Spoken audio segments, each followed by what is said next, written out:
بسم اللہ الرحمن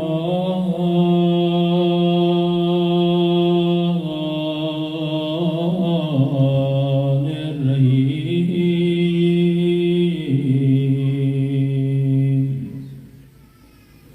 الحمد للہ رب العالمین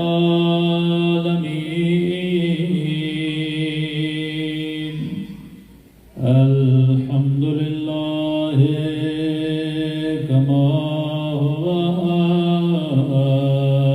أهله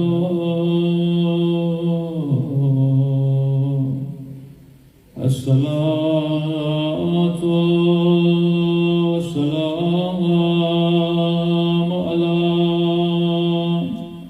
سيد المرسلين وخاتم النبيين أبي القاسم محمد صلى الله عليه وسلم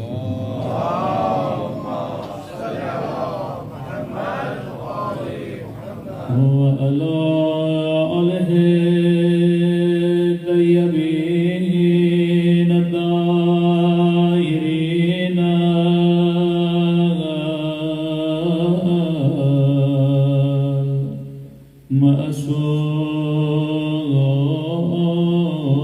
معصومين سب مل کے دعا امام سما اللهم كل وليك حجة ابن الحسن صلواتك عليه وعلى آبائه في هذه الساعة وفي كل ساعة وليا وحافظا وقائدا وناصرا ودليلا وعينا حتى تسكنه أرضك طوعا وتمتعه فيها طويلا برحمتك يا أرحم الراحمين صلى الله عليه وسلم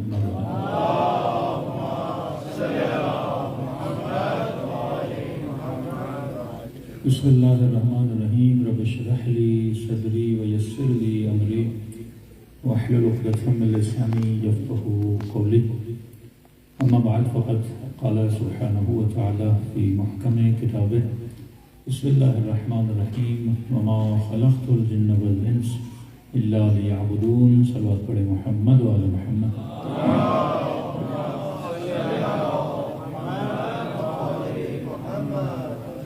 ایک مرتبہ چست صلوات پڑھیں محمد وعلی محمد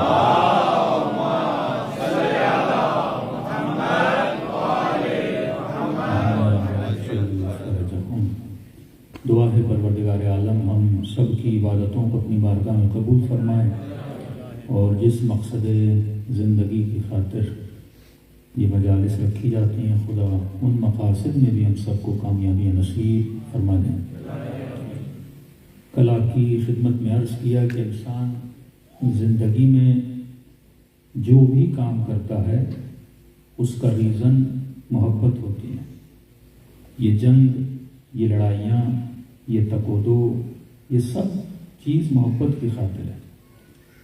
یعنی اگر آپ کے دل سے محبت نکال دی جائے آپ کے سارے جذبات ختم ہو جائیں گے۔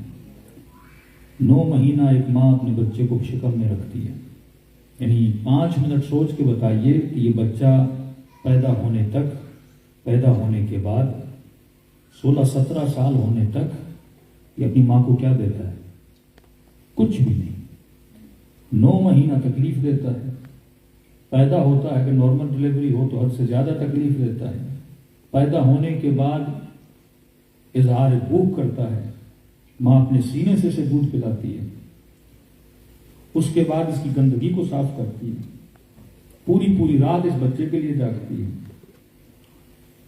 جوان ہونے تک ماں باپ کمانے جاتے ہیں. اب سوال یہ ہے کہ یہ سب کچھ ماں کر رہی ہے. کیوں کر رہی ہے؟ بچہ تو اسے کچھ بھی نہیں دے رہا. 9 مہینہ جاگے گی بچہ کیا دے گا؟ پوری رات جاگے گی یہ بچہ اسے کیا دے گا؟ لیکن پھر بھی اس بچے کی خدمت کرنے میں ماں کو سکون ملتا ہے. یہ کیسی چیز ہے کہ جس کی زحمت میں سکون ہے. آپ دنیا میں کمانے جاتے ہو 1 مہینے کے بعد چلو سیلری ملتی ہے آپ کو سکون ملتا ہے. لیکن بچہ سیلری بھی نہیں دے رہا. بچہ صرف تکلیف پہ تکلیف دیے جا رہا ہے. تو یہ سکون اس محبت میں ہے جو ماں کے دل میں خدا نے رکھا ہے. جنت میں سکون ہے کیونکہ جنت میں محبت ہے. حرم امام حسین میں سکون ملتا ہے کیونکہ امام حسین سے عشق ہے. کائنات میں ہر وہ شے آپ کو سکون دیتی ہے جس سے آپ پیار کرتے ہو. اب خدا نہ خواستہ کوئی بندہ غلط چیز کا عاشق بن جائے تو غلط چیز اسے سکون دینے لگے گی. اور اسے تب پتا چلے گا کہ میں غلط چیز کا عاشق تھا جب انسان دنیا سے جانے لگتا ہے. کہ حضرت ابراہیم نے کہا کبھی بھی ایسی چیز کے عاشق نہ بنو جو فنا ہونے والی چیز ہے. اور آغا نراقی فرماتے ہیں دنیا کی ہر لذت کی انتہا نجاست ہے. دنیا کی جتنی لذتیں ہیں آپ ان کو ذرا دیکھیں گے. پانی پیے انسان انتہا نجاست ہے. کھانا کھائے انتہا نجاست ہے. لذت شہوت لے انتہا نجاست ہے. اب بندہ اگر اس لذت کا عاشق بنے، ایک ہے ضرورت کو پورا کرنا، ایک ہے عاشق لذت بننا. جس چیز کے عاشق ہوتے ہو پوری زندگی اس کے پیچھے دوڑتے رہتے ہو. تو فرمایا ایسی لذتوں کے عاشق کیوں بنتے ہو جس کی انتہا نجاست ہے. ایسی لذتوں کے عاشق بنو جس کی ابتدا بھی نور ہو اور انتہا بھی نور ہو. یہ لذتیں جو ہم اپنائے ہوئے ہیں تو 2 طرح کی محبتیں ہیں. ایک محبت ہے جذباتی محبت، غافلانہ محبت، جاہلانہ محبت. ایک محبت ہے عاقلانہ محبت، ایک محبت ہے عارفانہ محبت. اب سوال یہ ہے کہ میرے دل میں جتنی محبتیں آ رہی ہیں میں کیا عقل کے ذریعے ان محبتوں کا عاشق بنا ہوں یا شہوت میں آ کر ان محبتوں کا عاشق بنا ہوں؟ کہ آپ دعائے کمیل کے جملے پڑھتے ہیں کہ پروردگارہ، پوری دعائے کمیل میں مولا علی یہ ثابت کر رہے ہیں کہ پروردگارہ اس بندے نے جو گناہ کیے ہیں یہ گناہ تیری دشمنی میں نہیں کیے. تو قسم کھا کے کہتا ہے کہ میں اپنی جہنم کو اپنے دشمنوں سے بھروں گا. خدایا پہلے مقدمے میں ثابت تو کر کہ جسے تو جہنم میں بھیج رہا ہے یہ تیرا دشمن تھا. پوری دعائے کمیل میں علی بن ابی طالب یہ ثابت کرتے ہیں پروردگارہ اس نے گناہ کیے غفلت میں، پروردگارہ اس نے گناہ کیے خدعتن الدنیا، دنیا نے اسے دھوکہ دیا. اس نے گناہ کیے شہوت میں آ کر گناہ کیے، اس نے گناہ کیے جہالت میں آ کر گناہ کیے. پھر کہ پروردگارہ اگر یہ تیرا دشمن ہوتا تیرا ذکر کیوں کرتا؟ اگر یہ تیرا دشمن ہوتا تجھے سجدہ کیوں کرتا؟ تو کیسے ممکن ہے جس کے دل میں تیری محبت ہے کہ اس بندے کو جہنم کی آگ میں ڈال دے؟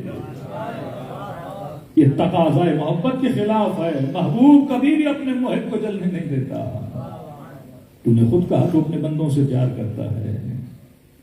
تو انسان جو بھی کرتا ہے محبت کی خاطر کرتا ہے. اب دیکھیے محبت جیسے ختم ہوتی ہے، آپ سوسائٹیز کو آپس میں کمپیئر کریں. پاکستانی سوسائٹی ہو، ایشین سوسائٹی ہو، انڈین سوسائٹی ہو، بچے ماں باپ کے ساتھ رہتے ہیں، محبت ہے نا. لیکن جیسے جیسے آپ ان سوسائٹیز میں آتے ہیں یہاں محبت کا جو کمپیریزن ہے 2 چیزوں میں اگر کیا جائے، ایک طرف مال ہے، ایک طرف ماں باپ ہیں. اب یہاں پہ جس چیز سے زیادہ محبت ہوتی ہے بندہ اس چیز کی طرف زیادہ جاتا ہے. ایک خاتون ہولڈ ہاؤس میں کام کرتی تھی، کہتی ہم نے کسی بندے کو فون کیا کہ آپ کی ماں کا انتقال ہو گیا ہے، بڑا بزنس مین تھا. تو کہا اس نے جس سنا کہ اچھا انتقال ہو گیا، کہاں کہ آپ آئیں گے کہ نہیں آئیں گے؟ کہ میری بزنس میٹنگ ہے، اگر فرصت ملی تو آ جاؤں گا، نہیں تو میں پیسے بھیج دوں گا، آپ کفن اور دفن کا بندوبست کر دیجیے. لیکن ایک بندہ اسی ملک میں رہتا ہے، کئی ایسے مومنین تھے کورونا کے دنوں میں پاکستان نہیں جا سکے، آج بھی 2 سال کے بعد جب بات کرتے کہ مولانا ماں کا انتقال ہو گیا، میں نے بڑی کوشش کی لیکن ماں کے جنازے تک پہنچ نہیں پایا، آج تک رو رہے ہیں۔ یہ محبت ہے نا۔ ایک بندہ اتنے میلوں فاصلے پر ہزاروں ڈالر خرچ کرنے کے لیے تیار ہے کہ صرف جائے، مری ہوئی ماں کا چہرہ اسے نصیب ہو۔ دوسرا بندہ ایک ہی کنٹری میں، ایک ہی شہر میں ہے، کہتا ہے بزنس میٹنگ ہے، جنازے کو دفن کروا دو۔ انسان تو انسان ہے، آپ بھی، آپ کی ماں ہے، اس کی بھی ماں ہے، لیکن یہ جذبات میں فرق کیوں ہے؟ کیونکہ آپ جو کچھ کرتے ہو محبت کی خاطر کرتے ہو۔ تبھی فرمایا کبھی بھی غلط محبتوں کو اپنے دلوں میں آنے نہیں دینا۔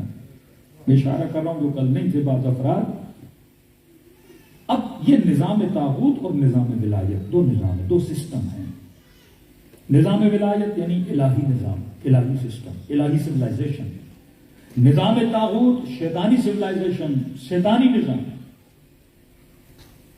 شیطانی نظام کی کوشش ہے کہ آپ کے دلوں میں، جب آپ لفظ مٹیریلسٹ بولتے ہیں، مطلب مادے کی محبت آپ کے دل میں ڈالنا ہے، مٹیریل دنیا کی محبت آپ کے دل میں ڈالنا ہے۔ نظام الہی کی جب آپ بات کرتے ہیں، وہ مٹیریل سے آگے جا کے وہ دنیا جو اس کائنات کے بعد میں آنے والی دنیا ہے، اس کے وعدے کیے جاتے ہیں اور اسی کی طرف اشارہ کیا جاتا ہے۔ اب اگر مادے کی محبت، مٹیریلسٹ چیزوں کی محبت آپ کی زندگی میں آ گئی، آپ کا سکون بھی انہی چیزوں میں پایا جائے گا۔ لیکن اگر آپ کے دل میں آخرت کی محبت آ گئی تو آپ کو سکون بھی کہاں ملے گا؟ مصلی عبادت پر ملے گا۔ آپ کو سکون کہاں ملے گا؟ سجدے میں ملے گا۔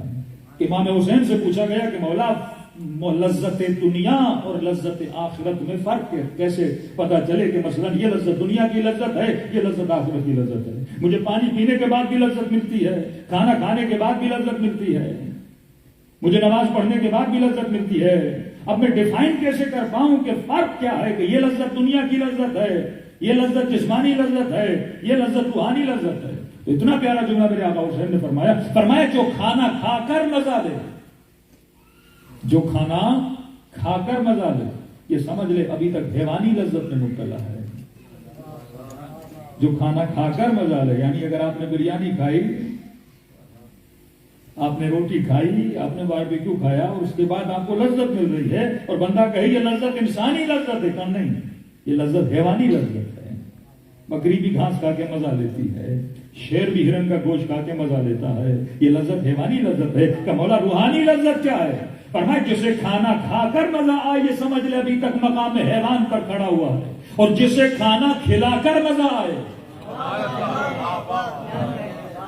یہ لذت انسانی ہے۔ کیوں وہ لذت حیوانی کیوں بنی، یہ لذت انسانی کیوں بنی؟ فرمایا کیونکہ لذت حیوانی باعث فنا ہے، اس میں بقا نہیں ہے۔ کیسے؟ آپ نے 1 ہفتہ پہلے کیا کھایا، کسی کو یاد؟ ٹیمپریری مزہ لیتے ہو، ہفتے کے بعد بندہ بھول جاتا میں نے کیا کھایا تھا، ایون وہ ذائقہ بھی بندے کو یاد نہیں رہتا۔ ہاں ایک میموری ہوتی ہے، کھانا کھایا تھا، بڑا مزے کا تھا، لیکن اس کھانے کو یاد کر کے آپ کو مزہ نہیں آتا۔ میں آپ کو یہ بولوں کہ 1 سال پہلے آپ میرے بھائی کی شادی میں آئے تھے، ولیمہ کھایا تھا، آپ بولو ہاں سوچ کے بڑا مزہ آ رہا ہے، کسی کو مزہ نہیں آتا۔ تو یادیں تھی، پرانی تھی، بات گئی، رات گئی اور بات گئی۔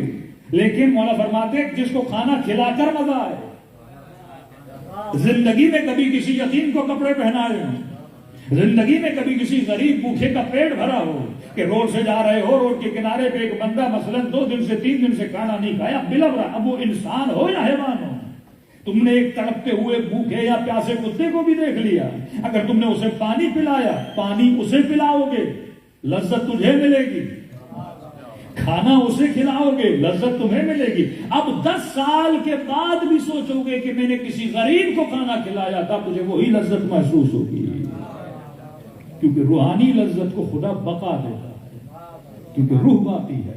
جسمانی لذت میں فنا ہے، کیونکہ بدن کیا ہے؟ فنا ہونے والی چیز ہے۔ تو فرمایا ان چیزوں کے عاشق بنو جن چیزوں میں لوچک ہے۔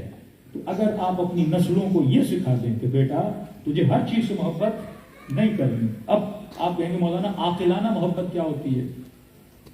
دیکھیے 7 سال کے بچے کی محبت الگ ہے، 21 سال کے جوان کی محبت الگ ہے۔ جو 7 سال کے بچے کے لیے چیز ڈیمانڈ رکھتی ہے وہ 21 سال والے کے لیے نہیں، جو 21 سال والے کے لیے ہے وہ 7 سال والے کے لیے نہیں۔ اور دونوں ایک دوسرے کی چیزوں کو درک نہیں کر سکتے، سمجھ نہیں سکتے. مثلا آپ 21 سال والے بیٹے کی ڈیمانڈ ہے کہ باپ اس کی شادی کرائے. 6 سال کا بچہ کہتا ہے مجھے آئس کریم مل جائے. اب یہ 21 سال اپنے چھوٹے بھائی کو بولے کہ تجھے نہیں پتا شادی میں مزہ کیا ہے. 7 سال بعد بولے گا تجھے نہیں پتا آئس کریم کا مزہ کیا ہے. اس کے لیے آئس کریم سب کچھ ہے، اس جوان کے لیے شادی یا گاڑی یا بنگلو سب کچھ ہے. اب اگر چیزوں کو چینج کرو گے، مثلا 6 سال والے کی شادی کرا دو وہ خوش نہیں ہوگا، اور 21 سال والے کو آئس کریم لے کر دو وہ اس میں خوش نہیں ہوگا. ہر بندے کی محبت کا لیول کیا ہے، الگ ہے. یہ 7 سال والا اس کو کیوں نہیں سمجھ پا رہا؟ کیونکہ درک نہیں ہے اس کا شادی سے، ابھی تک وہ احساس اس کے وجود میں پیدا نہیں ہوا. اور وہ 21 سال والا آئس کریم کھا چکا ہے، اسے پتا ہے کہ وہ لذت آئس کریم سے مثلا زیادہ ہے، مثلا گاڑی کی ویلیو آئس کریم سے زیادہ ہے. کبھی آپ بھی فیل کریے، آپ نے 7 سال کی ایج میں، 8 سال کی ایج میں، ایک مومن کہتا ہے مولانا آج جب بڑے ہوئے، جب ہماری عقل بڑی ہونے لگی تو ہماری ڈیمانڈز چینج ہونے لگی. کہتا ہے میں جب 8-9 سال کا تھا، کہتا ہے مولانا میں 2 دن روتا رہا، نہ کھا رہا تھا نہ پی رہا تھا. میں نے کہا کیوں؟ کہ ایک سائیکل کے لیے، ایک کھلونے کے لیے میں نے ماں باپ کا خون، یعنی ان کو اتنا تڑپایا کہ بس یہ کھلونا چاہیے. دکان سے گزرتے روڈ پہ سو جاتا تھا، کھلونا چاہیے. کہتے ہیں آج وہی حرکتیں سوچتا ہوں، مجھے اپنے اوپر کیا آتا ہے، ہنسی آتی ہے.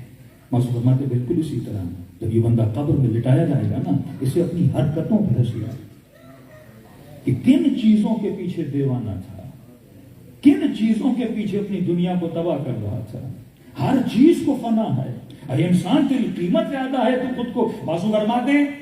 مولا علی کا فرمان ہے ہر انسان کی قیمت وہی ہے جو وہ خود اپنی بولی لگاتا ہے. چیزیں یہاں بکتی ہیں نا، لوگ بولیاں لگاتے ہیں، بٹ بولتے ہیں. آپ کیا بولتے ہیں اس کو؟ کوئی گاڑی بیچ رہا ہے، کوئی گھر بیچ رہا ہے تو بٹ ہوتی ہے. ہر انسان اپنی قیمت خود لگاتا ہے. تیری قیمت لگانے شیطان بھی آتا ہے، تیری قیمت لگانے نفس بھی آتا ہے، تیری قیمت لگانے شاید کوئی بے حیا فاسق عورت بھی لگانے آ جائے، تیری قیمت لگانے شاید کوئی عیاش جوان آ جائے. تو ہے جو اپنی قیمت لگاتا ہے. لیکن یاد رکھنا تیرے خریدار بہت ہیں. قیمت وہ لگانا جو اللہ نے تیری لگائی ہے. تیری سب سے اعلیٰ ترین قیمت جنت ہے. جو اللہ نے بندے کی قیمت رکھی ہے وہ جنت ہے. یہ بندہ ہے جو خود کو سستا بیچنے پر راضی ہو جاتا ہے. کبھی شیطان تجھے خریدتا ہے.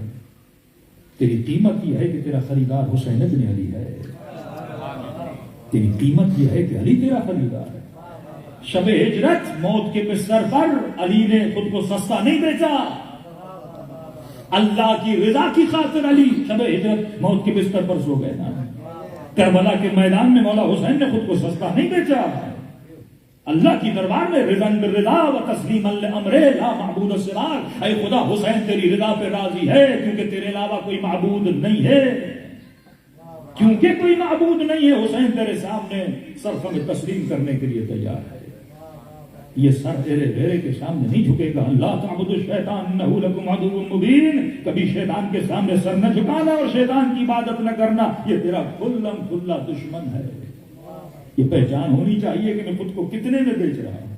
اب سستا بندہ تب بیچتا ہے جب اس کے دل میں غلط چیز کا عشق اور غلط چیز کی محبت آ جاتی ہے. قاضی شرح کو کہا کہ لکھو فتویٰ کہ حسین واجب القتل ہے. کہ کیسے لکھوں؟ سیدہ شباب اہل الجنت ہے، نبی کا نواسہ ہے. کہ قاضی شرح تیری مرضی ہے، حسین کو تو ویسے ہی دنیا سے جانا ہے، تم فتویٰ نہیں دو گے ہم کہیں اور سے بھی فتویٰ لے کر آ جائیں گے. لیکن قاضی شرح یہ سونے کے سکے، یہ درہم، یہ تم گوا دو گے. ساری تھیلیاں سامنے رکھنی. اب یہاں پہ کمپیریزن شروع ہوتا ہے کہ حسین کی محبت زیادہ ہے یا مال کی محبت زیادہ ہے. اس نے حسین کو بیچا کس کے عوض؟ مال کے عوض. یہی بندہ جب تک وہ تنہا ہوتا ہے گناہ کی دعوت ہوتی ہے. اللہ چیک کرتا ہے کہ بندہ خود کو کس جگہ پہ بیچنے کے لیے تیار ہو جاتا ہے. کیا یہ 1 منٹ یا 5 منٹ کی لذت کے لیے اپنی عبودیت کو بیچنے کے لیے تیار ہے؟ کئی آفیسر ہوتے ہیں بڑے اسٹرکٹ ہوتے ہیں پاکستان میں نا. بولیے یہ فائل ہے ہمارا کام کر دیجیے. کہ نہیں انلیگل ہم نہیں کریں گے. آپ نے لفافے میں 50,000 رکھے کہ نہیں کریں گے انلیگل ہے. آپ نے کہا 1 لاکھ کہ نہیں کریں گے. آپ نے کہا 2 لاکھ، اندر ڈھیلا ہوتا گیا. کہ اب بھی نہیں، کہ 3 لاکھ 4 لاکھ 5 لاکھ، اب وہ اپنی قیمت لگا رہا ہے. کوئی 50,000 پہ بک جاتا ہے، کوئی 10 لاکھ پہ بک جاتا ہے، اور کوئی ایسا ہے جو یہ بولتا ہے کہ ایک ہاتھ میں سورج رکھو دوسرے ہاتھ میں چاند رکھو، محمد وہی کرے گا جو اس کے رب نے کہا. یہ تیری قیمت ہے. سید الانبیاء بلند تر صلوات.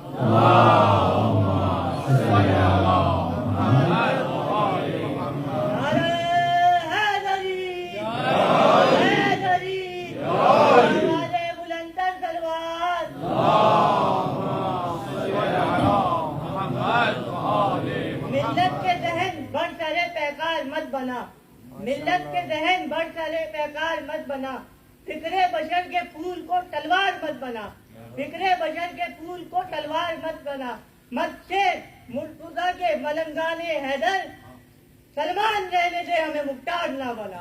نعرہ حیدری. تو ہم جو کچھ بھی کرتے ہیں وہ محبت میں کرتے ہیں. تو میں نے کہا آپ کے ننھے بچے، آپ کے چھوٹے چھوٹے بچے، بچہ جتنا ٹوم اینڈ جیری سے محبت کرتا ہے، کیوں کرتا ہے؟ کیونکہ جسے وہ دیکھتا ہے اس کا وہ عاشق بن جاتا ہے. یہ آپ پر ڈیپینڈ ہے، آپ کسے دیکھتے ہو. فرمائیے جو 6-7 کھڑکیاں خدا نے تیرے وجود میں رکھی ہیں، آنکھیں، زبان، کان، یہ وہ کھڑکیاں ہیں جہاں سے اگر صحیح چیزیں امپورٹ کرو گے تو تیرا ایکسپورٹ اچھا ہوگا، غلط چیزیں امپورٹ کرو گے تو تیرا ایکسپورٹ کیا ہوگا؟ برا ہوگا. مثلا آنکھوں کا حیا، ان معاشروں میں بے حیائی بہت ہے. بے حیائی کیسے ملتی ہے؟ جب انسان بے حیائی کو دیکھتا ہے تو بے حیا ہوتا ہے. گاڑی میں، روڈ پہ، بس میں جب آپ بے حیائی کو دیکھو گے تو دیکھنے سے اس کا قبر ختم ہو جاتا ہے، بھلے آپ اس کو نہ مانیں.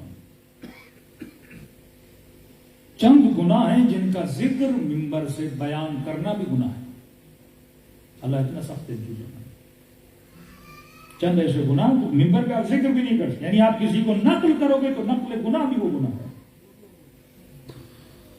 کون سے گناہ ہے؟ وہ محارم کے بیچ جو گناہ ہے، جو محرم لوگوں کے بیچ میں جو گناہ ہے. آپ ممبر سے سوال نقل کیوں نہیں کر سکتے؟ کسی کو بتا کیوں نہیں سکتے؟ فرمایا کیونکہ بتانے سے قبح گناہ ختم ہو جاتا ہے. ایک معاشرہ ایک چیز کو بہت برا مانتا ہے، آپ اس کو اتنا ریپیٹ کرتے ہو، گناہ نہیں رہتا. مثلا پاکستانی معاشرہ، یہ لاز جو مثلا ان کنٹریز میں پاس ہو گئے، انہوں نے چاہا کہ پاکستان میں بھی پاس کیے جائیں، تو انہوں نے بولا ہماری قوم نہیں مانے گی، یہ مسلمان ہیں، قطعاً اس چیز کو نہیں مانیں گے. مرد کا مرد سے ریلیشن، عورت کا عورت سے ریلیشن، ہماری سوسائٹی اس چیز کو ایکسپٹ نہیں کرے گی. انہوں نے کہا مسئلہ ایکسپٹنس کا نہیں ہے، آپ جسٹ اس چیز کو بیان کرو، بھلے وہ سینٹ میں ریجیکٹ ہو جائے، بھلے وہ پارلیمنٹ میں ریجیکٹ ہو جائے. بال کو بس میدان میں گیند کو پھینکو، تو پھینکنے سے کیا ہوگا؟ کہ لوگ سنیں گے، عادی ہوں گے. پہلی بار سنیں گے بہت برا لگے گا، دوسری بار سنیں گے بہت برا لگے گا، لیکن آہستہ آہستہ ان کے کان عادی بن جائیں گے. جس طرح پہلے بندہ سنتا تھا، مثلا کسی جگہ پہ 4 ٹیررسٹ آئے اور انہوں نے اٹیک کیا، مثلا 10 لوگ مر گئے تو لوگ پریشان ہکے بکے ہو جاتے تھے، 10 لوگ مر گئے. آج پاکستان میں یہ بولا جائے 100 لوگ مر گئے، اچھا 100 لوگ مر گئے، جوں تک کسی کی نہیں ہوئی تھی، کیونکہ اتنی بار سنا، اب وہ فعل جو کبھی تھا وہ اس کو کبھی نہیں لگتا. پہلے ایک بندہ گناہ کا ذکر کرتے ہوئے بھی گھبراتا تھا. معصوم فرماتے خدا ستار العیوب ہے، عیبوں کو چھپانے والا ہے. فرمایا وہ عیب کو چھپاتا ہے، اگر تو نے اپنا عیب کسی کو بتایا وہ ایک گناہ کی جگہ تجھے 2 سزائیں دے. کہتا جب میں تیرا عیب چھپا رہا ہوں تو لوگوں سے ذکر کیوں کر رہا ہے؟ جب میں تیرا عیب چھپا رہا ہوں تو اس عیب کا اعلان کیوں کر رہا ہے؟ جب میں تیرے گناہوں کو چھپا رہا ہوں تم کیوں خود اپنے گناہوں کو چھپانے کا پاور کیوں نہیں رکھتا؟ کیوں؟ کیونکہ ذکر گناہ سے بھی گناہ عام ہوتا ہے. قبح گناہ، رسول فرماتے ہیں آخری زمانے میں امت میں گناہ کا کبھی ہونا ختم ہو جائے گا. مطلب معاشرہ بولے گا یہ گناہ ہے اور اسے کبھی نہیں مانے گا. مثلا آج سے 10 سال پہلے 15 سال پہلے میں اپنی سوسائٹی کی بات کروں گا، کوئی جوان یہ بولتا کہ مثلا میرے 4 نامحرم عورتوں سے تعلقات ہیں، قطعاً نہیں بولتا تھا. آج فخریہ طور پر اسٹوڈنٹس یونیورسٹی میں اپنے دوستوں کو بولتے ہیں کہ میری 3 دوستیاں ہیں، اور وہ بیچارہ جو شریف ہے وہ شرمندہ ہوتا ہے کہ میری کیوں نہیں ہے. ایک باپ کو ٹیچر خط لکھتی ہے کہ آپ کی بیٹی کو مینٹل پرابلم ہے، اس کے کچھ سیشن کروائیے. کیا مینٹل پرابلم ہے؟ کہ اس میں سیلف کانفیڈنس نہیں ہے. کیا مطلب سیلف کانفیڈنس نہیں ہے؟ کہ ہم اس کو کلاس میں بولتے ہیں آؤ کانفرنس دو، کسی ٹاپک پہ بات کرو، یہ آئی کانٹیکٹ نہیں کر پاتی لڑکوں کے ساتھ. کہ مولانا جو خوبی میری بیٹی کے اندر ہے اسے برائی دکھا کر بیان کیا جا رہا ہے. اور اسلام کہے کہ آنکھیں نامحرم پہ نہ پڑیں، اس سے کیا ہوتی ہے؟ شرمندگی ختم ہو جاتی ہے. شرم ایک دن میں ختم نہیں ہوتی، آہستہ آہستہ انسان کے وجود سے شرم چلی جاتی ہے. یعنی ویلیوز کو ڈی ویلیو کرو. جو معاشرتی اقدار ہیں، جو اچھائیاں ہیں، ان کو برائی بنا دو، اور برائی کو کیا بنا دو؟ اچھائی بنا دو. کہ فرمایا آخری زمانے میں مرد عورت والا لباس پہنے گا، عورت مرد والا لباس پہنے کی، برائی کو اچھا مانا جائے گا. آخری زمانے میں متقی بندے سے کوئی پیار نہیں کرے گا. آخری زمانے میں حق کو تلاش کرنا ایسا ہوگا جیسے کالی رات میں کالے پتھر پر چونٹی چلے اور بندہ ڈھونڈ سکے. آخری زمانے میں ایمان کو بچانا اتنا مشکل ہوگا جیسے آگ کے انگارے کو ہاتھ پہ رکھا جائے. مطلب کوئی بندہ مومن سے محبت نہیں کرے گا. یہ ورڈز جو یوز کیے جاتے ہیں کنزرویٹو، بند ذہن، اوپن مائنڈیڈ. اب پتہ نہیں مائنڈ کھلتا کیسے ہے اور مائنڈ بند کیسے ہوتا ہے. کوئی اوپن سرجری سے کھولا جاتا ہے.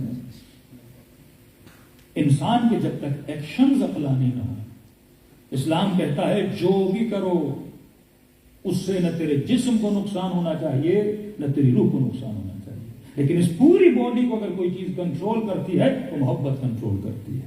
اور میں کبھی بھی ایسی محبت کے شکار نہ بننا جو محبت عقلانی محبت نہیں ہے. اب میں نے کہا محبت کو دل میں ٹرانسفر کرنے کے ٹولز ہیں. محبت آنکھوں کے ذریعے، محبت کانوں کے ذریعے، محبت پڑھنے سے، محبت بولنے سے ہوتی ہے. اور فرمایا وہاں پہ اسلام نے باؤنڈریز بنانا شروع کر دی کہ خبردار کسی ایسے غلط بندے کی محبت میں شکار نہ ہونا. مثلا بندہ نامحرم سے بات کرے گا، بات کرتے کرتے تو جب محبت ہو جائے گی اور جب محبت کے شکار ہو جاؤ گے تو اسلام کی باؤنڈریز کو کیا کرنا شروع کر دو گے؟ کراس کرنا شروع کر دو گے. تو فرمایا گناہ کے خیال آنے سے پہلے اسے اپنے خیال میں موت دے دو، کیونکہ ایک قدم آگے بڑھو گے تباہی کا شکار ہو جاؤ گے. ایک قدم آگے بڑھو گے اب تیرے جذبات، تیرے ایموشنز تیرے کنٹرول میں نہیں رہیں گے. اگر ان کو کنٹرول میں رکھنا چاہتے ہو اپنے لیے ایک ریڈ باؤنڈری بنا دو کہ یہ میری لمٹس ہیں، یہاں جانا ہے یہاں نہیں جانا، تو زندگی میں سکون بھی ملے گا. کتنے لوگ ہیں کہتے ہیں ٹرائی کر کے دیکھ لیتے ہیں. ایک مرتبہ سگریٹ کو ٹرائی کر دیا، اس کے بعد ہمیشہ بندہ سگریٹی بن گیا. ایک مرتبہ بات کرنے سے مولانا کیا ہوتا ہے، بات کر دی، انہی جذبات میں انہی تعلقات میں بندہ پھنس جاتا ہے. تو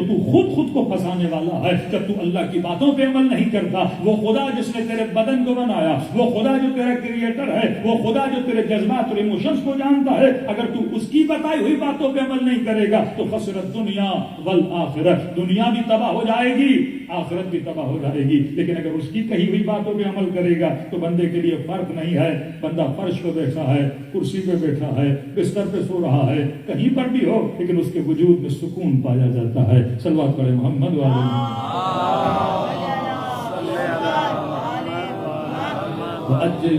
اب محبت کا تعلق کس چیز سے ہے؟ یہ بھی ہم نے کل اشارہ کیا. محبت کا تعلق آپ کی نیچر سے، یہ ذہن میں رکھیے. مثلا یہ چیز مجھے پسند آتی ہے، یہ چیز مجھے پسند نہیں آتی، اس میں میرا تو ہاتھ نہیں، انفلوئنس نہیں ہے.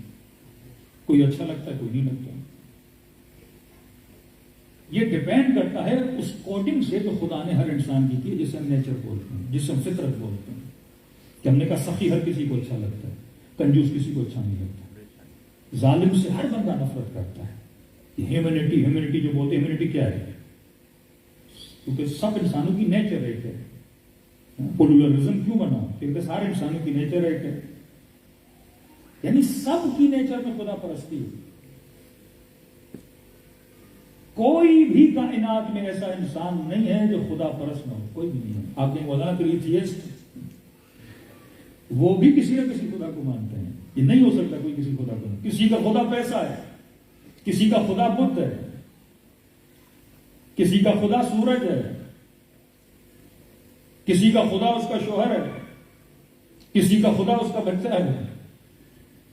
خدا کو ہر کوئی مانتا ہے. ایون اگر کوئی جنگل میں بھی پیدا ہوتا ہے وہ بھی اپنے لیے کسی نہ کسی کو اپنا خدا بناتا ہے. خدا پرستی سے بندہ بچ نہیں سکتا.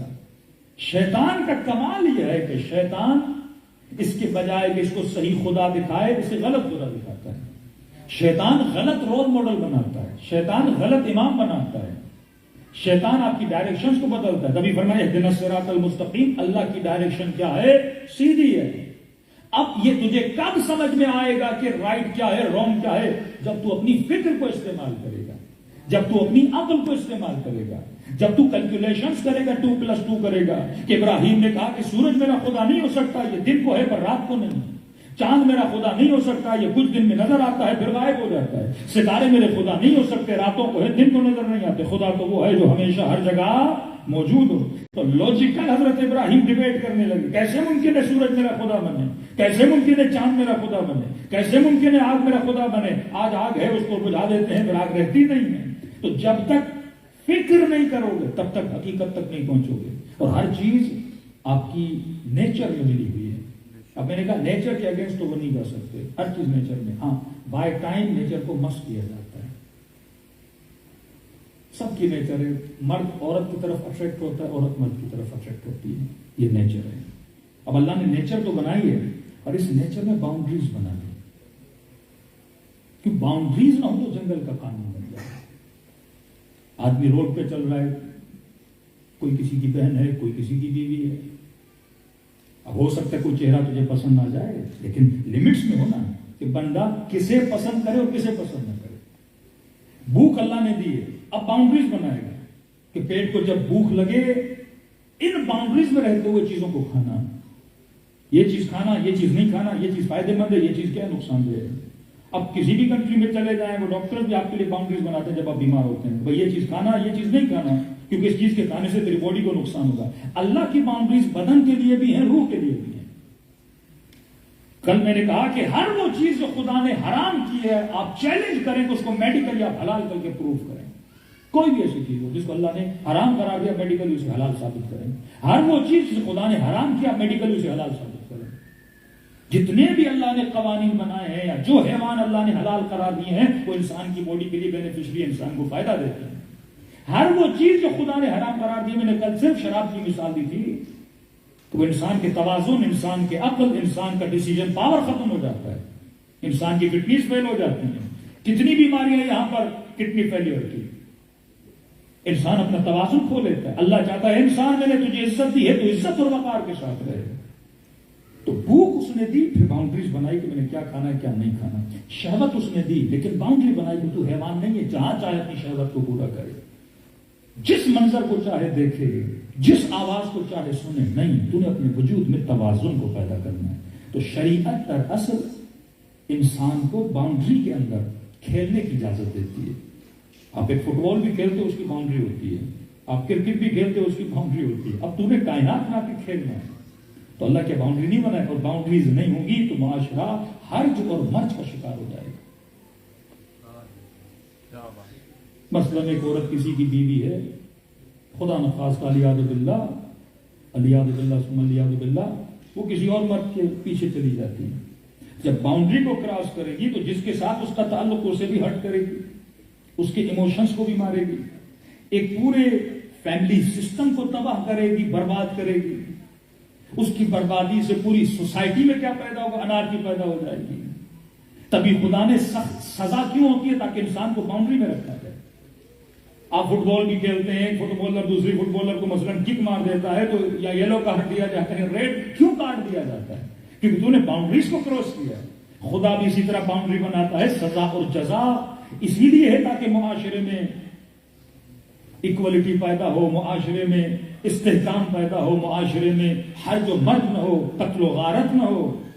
ورنہ خدا انسان کا دشمن نہیں ہے کہ میں 40 ماہوں سے زیادہ تجھ سے پیار کرتا ہوں. تو ہر چیز کے پیچھے پروردگار عالم نے فلسفی رکھی ہے. فرمایا عشق اس سے کرنا، محبت اس سے کرنا جو لائق محبت ہو. تیرا دل، فرمایا اس دل میں خدا رہتا ہے، یہ خانہ خدا ہے. کبھی بھی کسی کے دل کو نہ دکھانا. تو جب تو دل کو دکھاتا ہے تو یہ سمجھو تو اللہ کے گھر کو خراب کرتا ہے. اور فرمایا اس کے عاشق بننا، اس کی محبت اپنے دل میں لانا جس کا دل لائق ہے. اگر تو ایسے سے محبت کرے گا جس کا دل لائق نہیں تو اپنے اوپر ظلم کرے گا. اور خدا کہتا ہے میں ظالموں کو کہاں بھیجتا ہوں؟ جہنم بھیجتا ہوں. اللہ عادل ہے، اللہ کی آواز ہے کہ تیرے ایکشنز بھی عدالت کے مطابق ہونے چاہیے. کیا مطلب عدالت کے مطابق ہونے چاہیے؟ کسی نے امام علی سے پوچھا کہ مولا عدالت کا مطلب ہے؟ فرمایا وضع الشیء علی مکانہ، چیز کو وہاں رکھنا جہاں اسے رکھنا چاہیے. مثلا امامہ کہاں پہ رکھنے کے لیے ہے؟ سر پہ رکھنے کے لیے. ایک بندہ آ جائے اور امامہ پاؤں میں رکھ لے تو یہ امامے کے ساتھ ظلم ہے. جوتی کے لیے جو مقام ہے وہ پاؤں ہے، لیکن ایک بندہ مجلس میں جوتیاں سر پہ رکھ کر آئے، یہ ظلم جوتی کے ساتھ نہیں ہے، سر کے ساتھ ظلم ہے کہ تو نے جوتی وہاں رکھی جہاں رکھنی نہیں چاہیے. اہل بیت کے ساتھ ظلم یہ ہوا کہ جہاں علی کو بیٹھنا چاہیے تھا لوگوں نے وہاں علی کو بٹھایا نہیں. چیز کو وہاں رکھو جہاں وہ رکھنے کے لائق ہے. تو دل لائق ہے اس محبت کے جو محبت تیرے وجود کو سنوارے. کہاں اولاد سے محبت کر، نکاح کے بعد شوہر کی بیوی سے محبت حلال محبت ہے، بیٹے کی ماں سے محبت حلال محبت ہے، باپ کی اولاد سے محبت حلال محبت ہے. لیکن خبردار اس محبت میں اگر ٹکراؤ آ جائے، کلیش ہوتا ہے بٹوین دا محبت، کلیش ہوتے ہیں. مثلا بیوی کہتی ہے مولانا شوہر سے محبت ہے، شوہر کہتا ہے بیوی سے محبت ہے، لیکن کس حد تک محبت کرنی ہے؟ خدا کہتا ہے کہ اولاد بھی فتنہ، مال بھی فتنہ. فتنہ کب بنتا ہے؟ جب یہ محبت ایکسٹریم لیول پہ چلی جاتی ہے. تجھے اجازت نہیں کسی سے بھی محبت ایکسٹریم لیول پر کرو. ایکسٹریم محبت کس سے ہوتی ہے؟ صرف پروردگار عالم سے ہوتی ہے. یعنی جس کی محبت کی خاطر حسین خود کو قربان کرے، جس کی محبت کی خاطر علی اکبر جیسا جوان قربان ہو جائے، جس کی محبت کی خاطر سیدہ زینب کا حجاب قربان ہو جائے. کس قدر وہ محبت اعلیٰ ہے. یعنی وہ واحد محبت ہے جس پہ قربان کرنے کا تجھے حق ہے اور تو قربان کر سکتا ہے. میں غالباً پیٹر برگ میں تھا، خواتین میں کوشچن آنسر سیشن تھے، خاتون نے ولایت پہ گفتگو ہو رہی تھی کہ ہم چھوٹی چھوٹی ولایتوں سے بڑی بڑی ولایتوں میں اترتے ہیں. ولایت مطلب ہے حکومت. بیٹا جب گھر میں پیدا ہوتا ہے تو باپ کی ولایت میں، مطلب جو اس کا والد کہے گا اس پر واجب ہے. بیٹے نے کہا بابا میں میلبرن جانا چاہتا ہوں، باپ نے کہا میں راضی نہیں جاؤ. اگر یہ باپ کو ناراضی کر کے میلبرن چلا گیا تو اس کا سفر حرام ہے. اسی طرح بیٹی باپ کی ولایت میں، جو باپ کہے گا اس کو کہاں ماننا ہے. اب جب اس عورت کی شادی ہوتی ہے یہ باپ کی ولایت سے ریزائن کر کے کس کی ولایت میں چلی جاتی ہے؟ شوہر کی ولایت میں چلی جاتی ہے. بغیر اجازت کے گھر سے جانا، بغیر اجازت کے جاب کرنا، بغیر اجازت کے سفر کرنا، جو بھی کرے گی وہ کمائی، وہ ایکٹ اور ایکشن سارے کیا ہوں گے؟ حرام ہو جائیں گے، کیونکہ اس حکومت سے نکل رہی ہے. اب سوال یہ پیدا ہوتا ہے سب سے بڑی حکومت کس کی؟ اللہ کی ہے. اب اگر شوہر کی ولایت اللہ کی حکومت سے ٹکرا جائے تو اس خاتون نے یہ کوشچن کیا کہ مولانا ہم شادی میں جاتے ہیں، فنکشن میں جاتے ہیں، میرا شوہر مجھے یہ بولتا ہے کہ دوپٹہ نہیں پہنو. بیٹی میں نے یہاں پہ آ کے اپنا حجاب بچایا ان کنٹریز میں، انگلینڈ میں، لیکن وہ ناراض ہو جاتا ہے مجھ سے، کہتا میں تمہارا شوہر ہوں، یہ دوپٹہ وپٹہ نہیں پہنو، لبرل مائنڈ سیٹ کا شوہر ہے. تو آپ نے کہا کہ شوہر کی اطاعت واجب ہے، تو کیا میں اس کے کہنے پہ دوپٹہ اتار دوں؟ میں نے کہا نہیں، اگر شوہر کی حکومت اللہ کے فرامین سے ٹکرائے تو یہاں مقدم کس کا حکم ہے؟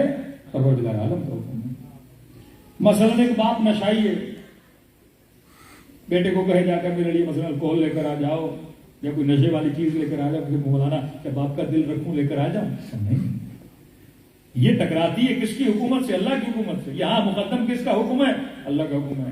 اب میں نے آنسر دیا، پھر انہوں نے دوبارہ اسی وقت چٹھی لکھی کہ مولانا اب شوہر کو ناراض کروں، کیا کروں؟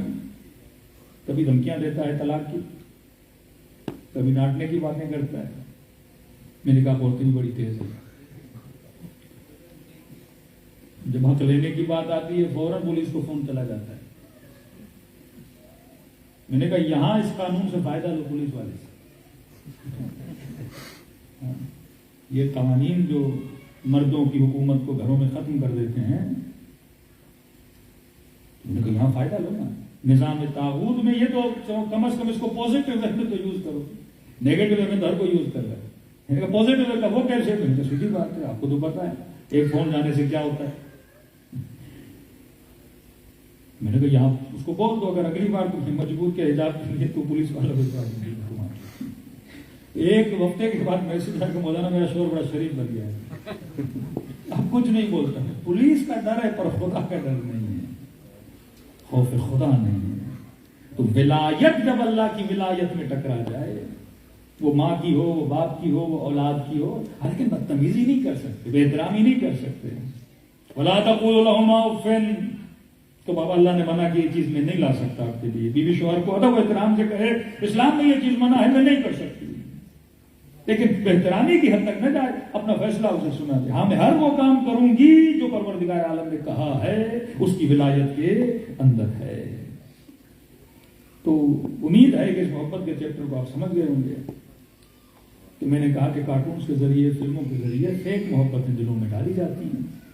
تو سب سے پہلے ضرورت ہے، میں ایک گھر میں گیا تھا، مومن نے کہا مولانا بیٹیاں حجاب نہیں کرتی، ہم ان کے گھر میں مہمان تھے کوئی مور دین 1 month، تو میں دیکھا ڈیلی بیسس پہ بچی اسکول سے آتی تھی، وہ کوئی ٹیلی ویژن پہ پروگرامز چلتے تھے، وہ سارے دیکھتے تھے۔ وہ سارے پروگرامز میں جو کپڑے تھے، جو لباس تھا، ہر چیز بے حیائی والی تھی۔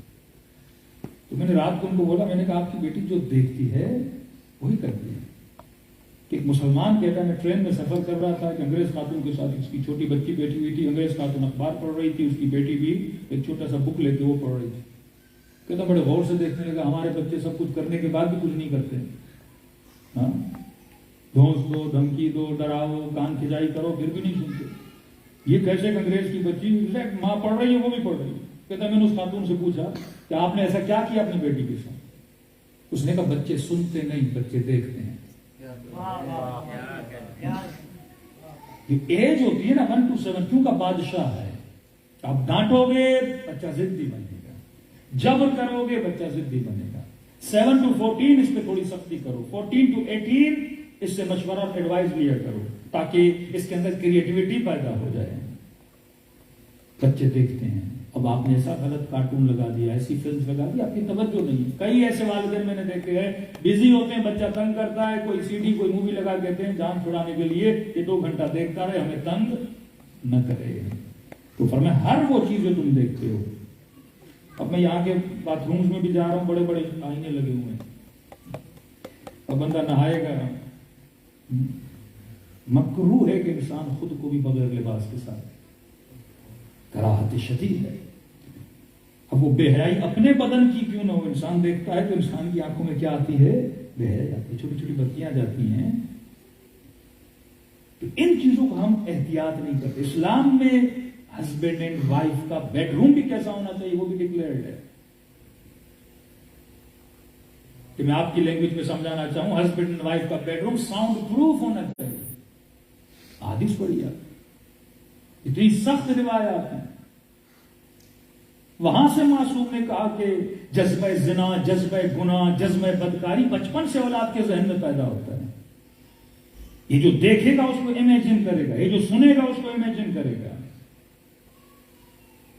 یہ پورا خدا نے معصوم فرماتے بچہ سفید کاغذ کی طرح ہے، سفید کاغذ، جو لکھو تیری مرضی ہے، لیکن جب ایک بار لکھ چکے تو اسے چینج نہیں کر سکتے، بڑا مشکل ہوتا ہے۔ کس طرح ایک پودے کو زمین میں ڈال دو، انوائرمنٹ دیکھنا پڑتا ہے پودے کا، آب و ہوا دیکھنی پڑتی ہے، زمین دیکھنی پڑتی ہے، مٹی دیکھنی پڑتی ہے، پانی دیکھنا پڑتا ہے، تب جا کے ایک درخت بنتا ہے۔ ایک بچہ جب خدا نے امانت الہی تجھے دیا ہے، تم اسے کس طریقے سے بڑا کر رہے ہو؟ پوری زندگی میاں بیوی آپس میں لڑتے رہیں گے، لڑتے رہیں گے، لڑتے رہیں گے۔ یہ چھوٹی بیٹی ان کو دیکھتی رہے گی، دیکھتی رہے گی، اس کے لیے لڑائی نارمل ہو جائے گی۔ کل یہ شادی کرے گی، اپنے شوہر سے لڑے گی اور کہے گا آپ کی بیٹی تو لڑتی ہے، اب اس کی نیچر میں لڑائی چلی گئی نا۔ اولاد آپ کے اخلاق کو دیکھتی ہے، آپ کی رفتار کو دیکھتی ہے، آپ کے کردار کو دیکھتی ہے۔ آج ہم نے مور دین 7 آورز 6 آورز اپنے بچوں کو سوشل میڈیا پہ چھوڑ دیا۔ ہاں چیزیں دکھاؤ، اچھی چیزیں دکھاؤ، وہ چیزیں جو اس کے روح کو تر و تازہ کریں، وہ چیزیں جو اس کو صحیح ڈائریکشن دیں. تو فرمایا محبت دیکھنے سے ہوتی. جب تک آپ دیکھو گے نہیں تب تک محبت نہیں ہوگی، جب تک آپ بات نہیں کرو گے تب تک محبت نہیں ہوگی. تو قرب جتنا بڑھتا ہے محبت بڑھتی ہے. تو فرمایا غلط چیزوں کے قریب نہ جایا کرو. تبھی ہر عبادت سے پہلے ایک ہی نیت کرتے ہو نا، 2 رکعت نماز پڑھتا ہوں قربتاً الی اللہ، تسبیح پڑھتا ہوں قربتاً، مجلس میں آ رہا ہوں. یہ ہر وہ عمل کرو جس سے کیا نصیب ہو تجھے؟ قرب پروردگار عالم نصیب ہو. صلوات پڑھے محمد و آل محمد.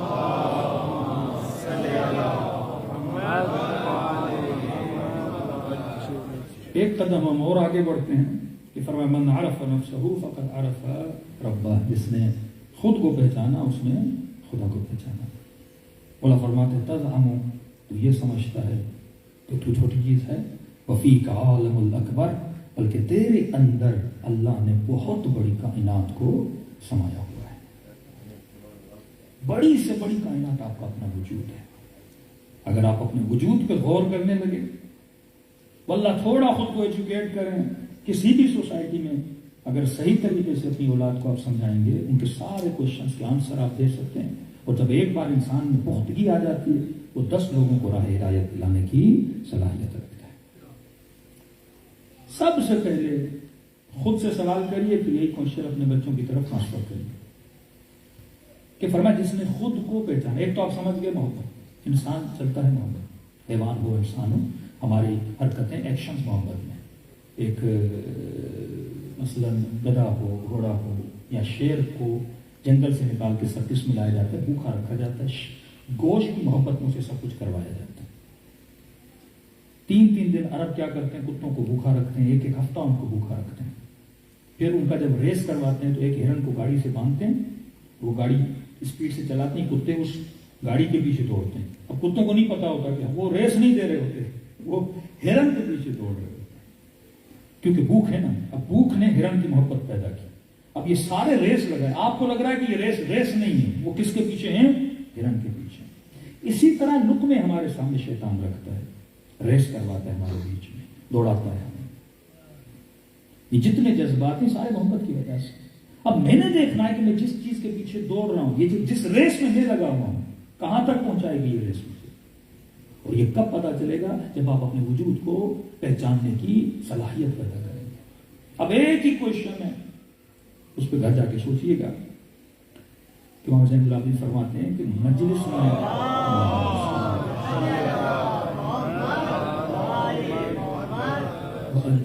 کئی لوگ دیکھو مجلس میں آ کے موبائل یوز کر رہے ہوتے ہیں. یہ نشہ ہے موبائل کا نا، کہ کم از کم آپ 1 گھنٹے کے لیے آتے ہیں، ذرا اپنی فکر کو یوز کریں. کب تک ہم صرف دیکھ کر، زیادہ دیکھنا بھی برا ہوتا ہے، دیکھو کم سوچو زیادہ. یہ جو آج کل جو اسمارٹ ٹیکنالوجی آئی ہے کہ آپ ایک ورڈ لیتے ہو، فیس بک اسی چیز کو آپ کے سامنے لا کے کھڑا کر دیتے. مطلب ان کو پتا ہے ہر انسان کا پروفائل بن رہا ہے. آپ کی فیس بک کی آئی ڈی ہے، آپ کا پروفائل ان کے پاس ہے کہ آپ کو کیا چیز پسند ہے، کیا چیز پسند نہیں ہے، کیا دیکھنا پسند کرتے ہو، آپ ریلیجیس ہو، ان ریلیجیس ہو، گندی چیزیں دیکھنا پسند کرتے ہو، کون سی پکچرز. مثلا آپ 10 گھوڑے ہیں، ان گھوڑوں میں سے سفید گھوڑے کو دیکھ رہے ہو، ان کو یہ بھی پتا چلتا ہے گھوڑوں میں اس کو سفید کلر کا گھوڑا پسند ہے. تو آپ کی پروفائل بنتی ہے. اس پروفائل میں آپ کس چیز کو لائک کرتے ہو، کس چیز کو ڈس لائک کرتے ہو، اور نیکسٹ ٹائم جب آپ فیس بک کھولتے ہو وہی چیز آپ کے سامنے لائی جاتی ہیں. اب آپ کا پروفائل بنا. اب جب پروفائل بن گیا آپ کو ہائی جیک کرنا بڑا آسان ہے. ایک بہت دنیا کی بڑی انٹیلیجنس ایجنسی، دنیا ایک بہت بڑا بزنس مین تھا. اب اس بزنس مین کے ساتھ کسی کو اس کا دوست بنانا ہے. کیسے دوست بنایا؟ انہوں نے دیکھا یہ ڈیلی گھوڑوں کی پکچر دیکھتا تھا اور بلیک گھوڑوں کو زیادہ دیکھتا تھا. اب ایک بندہ اس کے پاس گیا، اس کے ساتھ بیٹھا اور اس نے باتوں باتوں بولا میرے پاس گھوڑوں کا استقبال ہے. اور وہ شوقین تھا گھوڑوں کا، اور میرے پاس بڑے بلیک گھوڑے ہیں. اس نے اچھا مجھے دکھاؤ، اس کو لے گیا، دکھایا اور ایک گھوڑا اس کو فری میں گفٹ کر دیا. اس نے کہا بڑا اچھا آدمی ہے. کوئی مثلا نشے کا شوقین ہے، کوئی کسی اور چیز کا شوقین، پورا پروفائل ہوتا ہے. پروفائل کو دیکھ کے ہائی جیک کیا جاتا ہے. ان کو پتا ہے آپ کو کیا پسند ہے. چور جب آپ کے بچے کو چورانے آئے گا اس کو چاکلیٹ دیتا ہے، اسے پتا ہے اس کے دل میں چاکلیٹ کی محبت ہے، چاکلیٹ کے ذریعے میں اسے چوری کر دوں گا. خواتین زیور کی شوقین ہوتی ہیں، سونے کی، گولڈ کی، پیار کی بھوکی ہوتی ہیں، انہی چیزوں کے ذریعے ان کے ایمان کو چرایا جاتا ہے۔ اسی طرح جوان کے اندر جذبات ہیں، بڑا آسان ہوتا ہے آپ کو چرانا، اسی طرح شیطان آپ کے ایمان کو چراتا ہے۔ شیطان کو پتا ہے آپ کے دل میں کس چیز کی محبت ہے۔ پروردگار عالم سے قسم کھا کر کہتا ہے لَأَغْوِيَنَّهُمْ أَجْمَعِينَ، تو مجھے تیری عزت کی قسم ہے میں سب کو گمراہ کر دوں گا، اِلَّا عِبَادُكَ مِنْهُمُ الْمُخْلَصِينَ، لیکن تیرے مخلص بندوں کو گمراہ نہیں کر سکتا۔ اب جس نے اپنے دل میں غیر کی محبت کو لایا ہی نہیں، میں غیر کا عاشق کیسے بناؤں اسے؟ جس کے دل میں بس تیرا عشق ہے، میں کیسے اس کے دل میں داخل ہو جاؤں؟ اس نے ایک کھڑکی ایک جگہ نہیں چھوڑی تاکہ میں اس کے دل میں داخل ہو جاؤں۔ تو فرمایا پہچانو خود کو تاکہ اللہ کی معرفت ہے۔ اللہ کی معرفت کیسے آئے؟ خود کو پہچاننے سے۔ اب چند کلو دے رہا ہوں آپ کو۔ سب سے پہلے مجھے بتائیے کہ ڈیفینیشن آف ہیومن کیا ہے، انسان کیا ہے؟ آپ چیزوں کو جب غلط ڈیفائن کرتے ہو تو ان کی نیڈز کو غلط طریقے سے پورا کرتے ہو۔ مثال دوں، لیپ ٹاپ بنا، لیپ ٹاپ ایک مقصد اینڈ پرپز کے لیے بنا۔ اب جس انسان کو پتا نہیں کہ لیپ ٹاپ کس چیز کے لیے بنا ہے، مثلاً دکھاتے ہیں دیہاتوں میں، ایک دیہات میں دکھا رہے تھے کہ ان کے گھر میں فریج پڑا ہوا تھا، لائٹ وائٹ نہیں تھی، فریج پڑا ہوا تھا۔ اب وہ خاتون جب اس کے گھر میں گئی، اس نے کہا دیہات میں فریج پڑا ہوا، فریج کھولا تو اس نے فریج میں جوتے رکھے ہوئے تھے، اوپر کپڑے رکھے ہوئے۔ اب اسے پتا ہی نہیں تھا فریج کا یوز کیا ہے۔ کسی اور چیز میں فریج یوز ہو سکتا ہے، بٹ اس یوز کے لیے اس کو بنایا نہیں گیا۔ آپ کی ماں کو مثلاً بوڑھی ماں ہے، اسے نہیں پتا کہ لیپ ٹاپ کا یوز کیا ہے۔ اب وہ کہے گی مثلاً چائے، مہمان آئے ہیں 6 کپ چائے کے لے جانے، ٹرے نہیں مل رہا اس کو، اس نے لیپ ٹاپ کو ٹرے بنا دیا اور کہا بیٹا بڑی اچھی چیز لائے، بند بھی ہوتی ہے کھلتی بھی ہے۔ اب چائے بھی رکھ سکتے ہو لیپ ٹاپ پر، بٹ اس پرپس کے لیے نہیں بنا ہے۔ ظلم ہے اس لیپ ٹاپ کے ساتھ۔ آپ کا چھوٹا سا موبائل ہے، اس کو بھی ساسر بنا کے کب رکھ سکتے ہو اس کے اوپر، بٹ یہ اس مقصد کے لیے نہیں بنا۔ اسی طرح جب آپ اپنی ڈیفینیشن نہیں جانو گے کہ یہ باڈی کس مقصد کے لیے بنی ہے، جب آپ اس کو غلط طریقے سے ڈیفائن کرو گے تو غلط مقصد میں کیا کرو گے؟ یوز کرو گے۔ تبھی فرمایا من عرف نفسہ فقد عرف ربہ، جس نے یہ پہچان لیا کہ میری باڈی کس مقصد کے لیے بنی ہے، اسی مقصد میں اس کو استعمال کرے گا۔ مولا حسین کو پتا ہے کہ حسین کیوں بنا، مولا علی کو پتا ہے کہ علی کیوں بنا، بی بی زینب کو پتا ہے کہ زینب کیوں بنی، تبھی اپنی زندگی کو اسی مقصد میں استعمال کیا۔ شمر کو نہیں پتا، ابن سعد کو نہیں پتا کہ ہم کس مقصد کے لیے بنائے گئے ہیں۔ ایک خاتون کو جب پتا ہی نہ ہو کہ خدا نے میرا وجود کیوں بنایا، وہ اپنی پوری زندگی فسق اور فجور اور بے حیائی میں گزار، اسے پتا ہی نہیں مجھے کس مقصد کے لیے بنایا گیا ہے۔ لیکن کتنا شعور ہے ایک حیوان میں کہ مولا جب ان بکریوں کے گلوں پر چھری چلتی ہے کیا انہیں تکلیف نہیں ہوتی؟ جب یہ مرغیاں کٹتی ہیں کیا انہیں تکلیف نہیں ہوتی؟ ہم نے کہا ہوتی ہے۔ کہ مولا پھر کیوں کٹتی ہیں؟ کہا وہ کٹ کر اپنے پیدا ہونے کے مقصد کو پورا کرتے ہیں۔ جس مقصد کے لیے انہیں بنایا گیا تھا، خدمت بشر، خدمت انسان کے لیے بنایا گیا تھا، کہ مولا پھر انہیں کیا، انہیں خوشی ہوتی ہے۔ یسبح للہ ما فی السماوات والارض، کائنات کی ہر چیز تسبیح۔ کہ یہ مرغی کیسے اللہ کی تسبیح کرے؟ فرمایا یہ حیوانات، اینیملز، قیامت کے دن ڈے آف ججمنٹ انسان سے شکایت کریں گے۔ کس چیز کی شکایت کریں گے؟ کہ مثلا اس مرغی نے اتنی تکلیف اٹھائی، بکرے نے اتنی تکلیف اٹھائی، تو نے اسے ذبح کیا، کھا لیا، وہ اس مقصد کے لیے ذبح ہو رہی تھی تاکہ تو اسے کھائے، تیری باڈی میں انرجی آئے، طاقت آئے، اور تو ہدف الہی کو کیا کرے؟ پورا کرے۔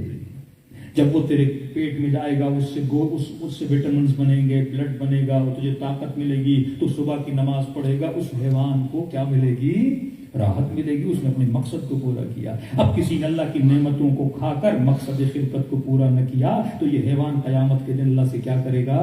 شکایت کرے گا۔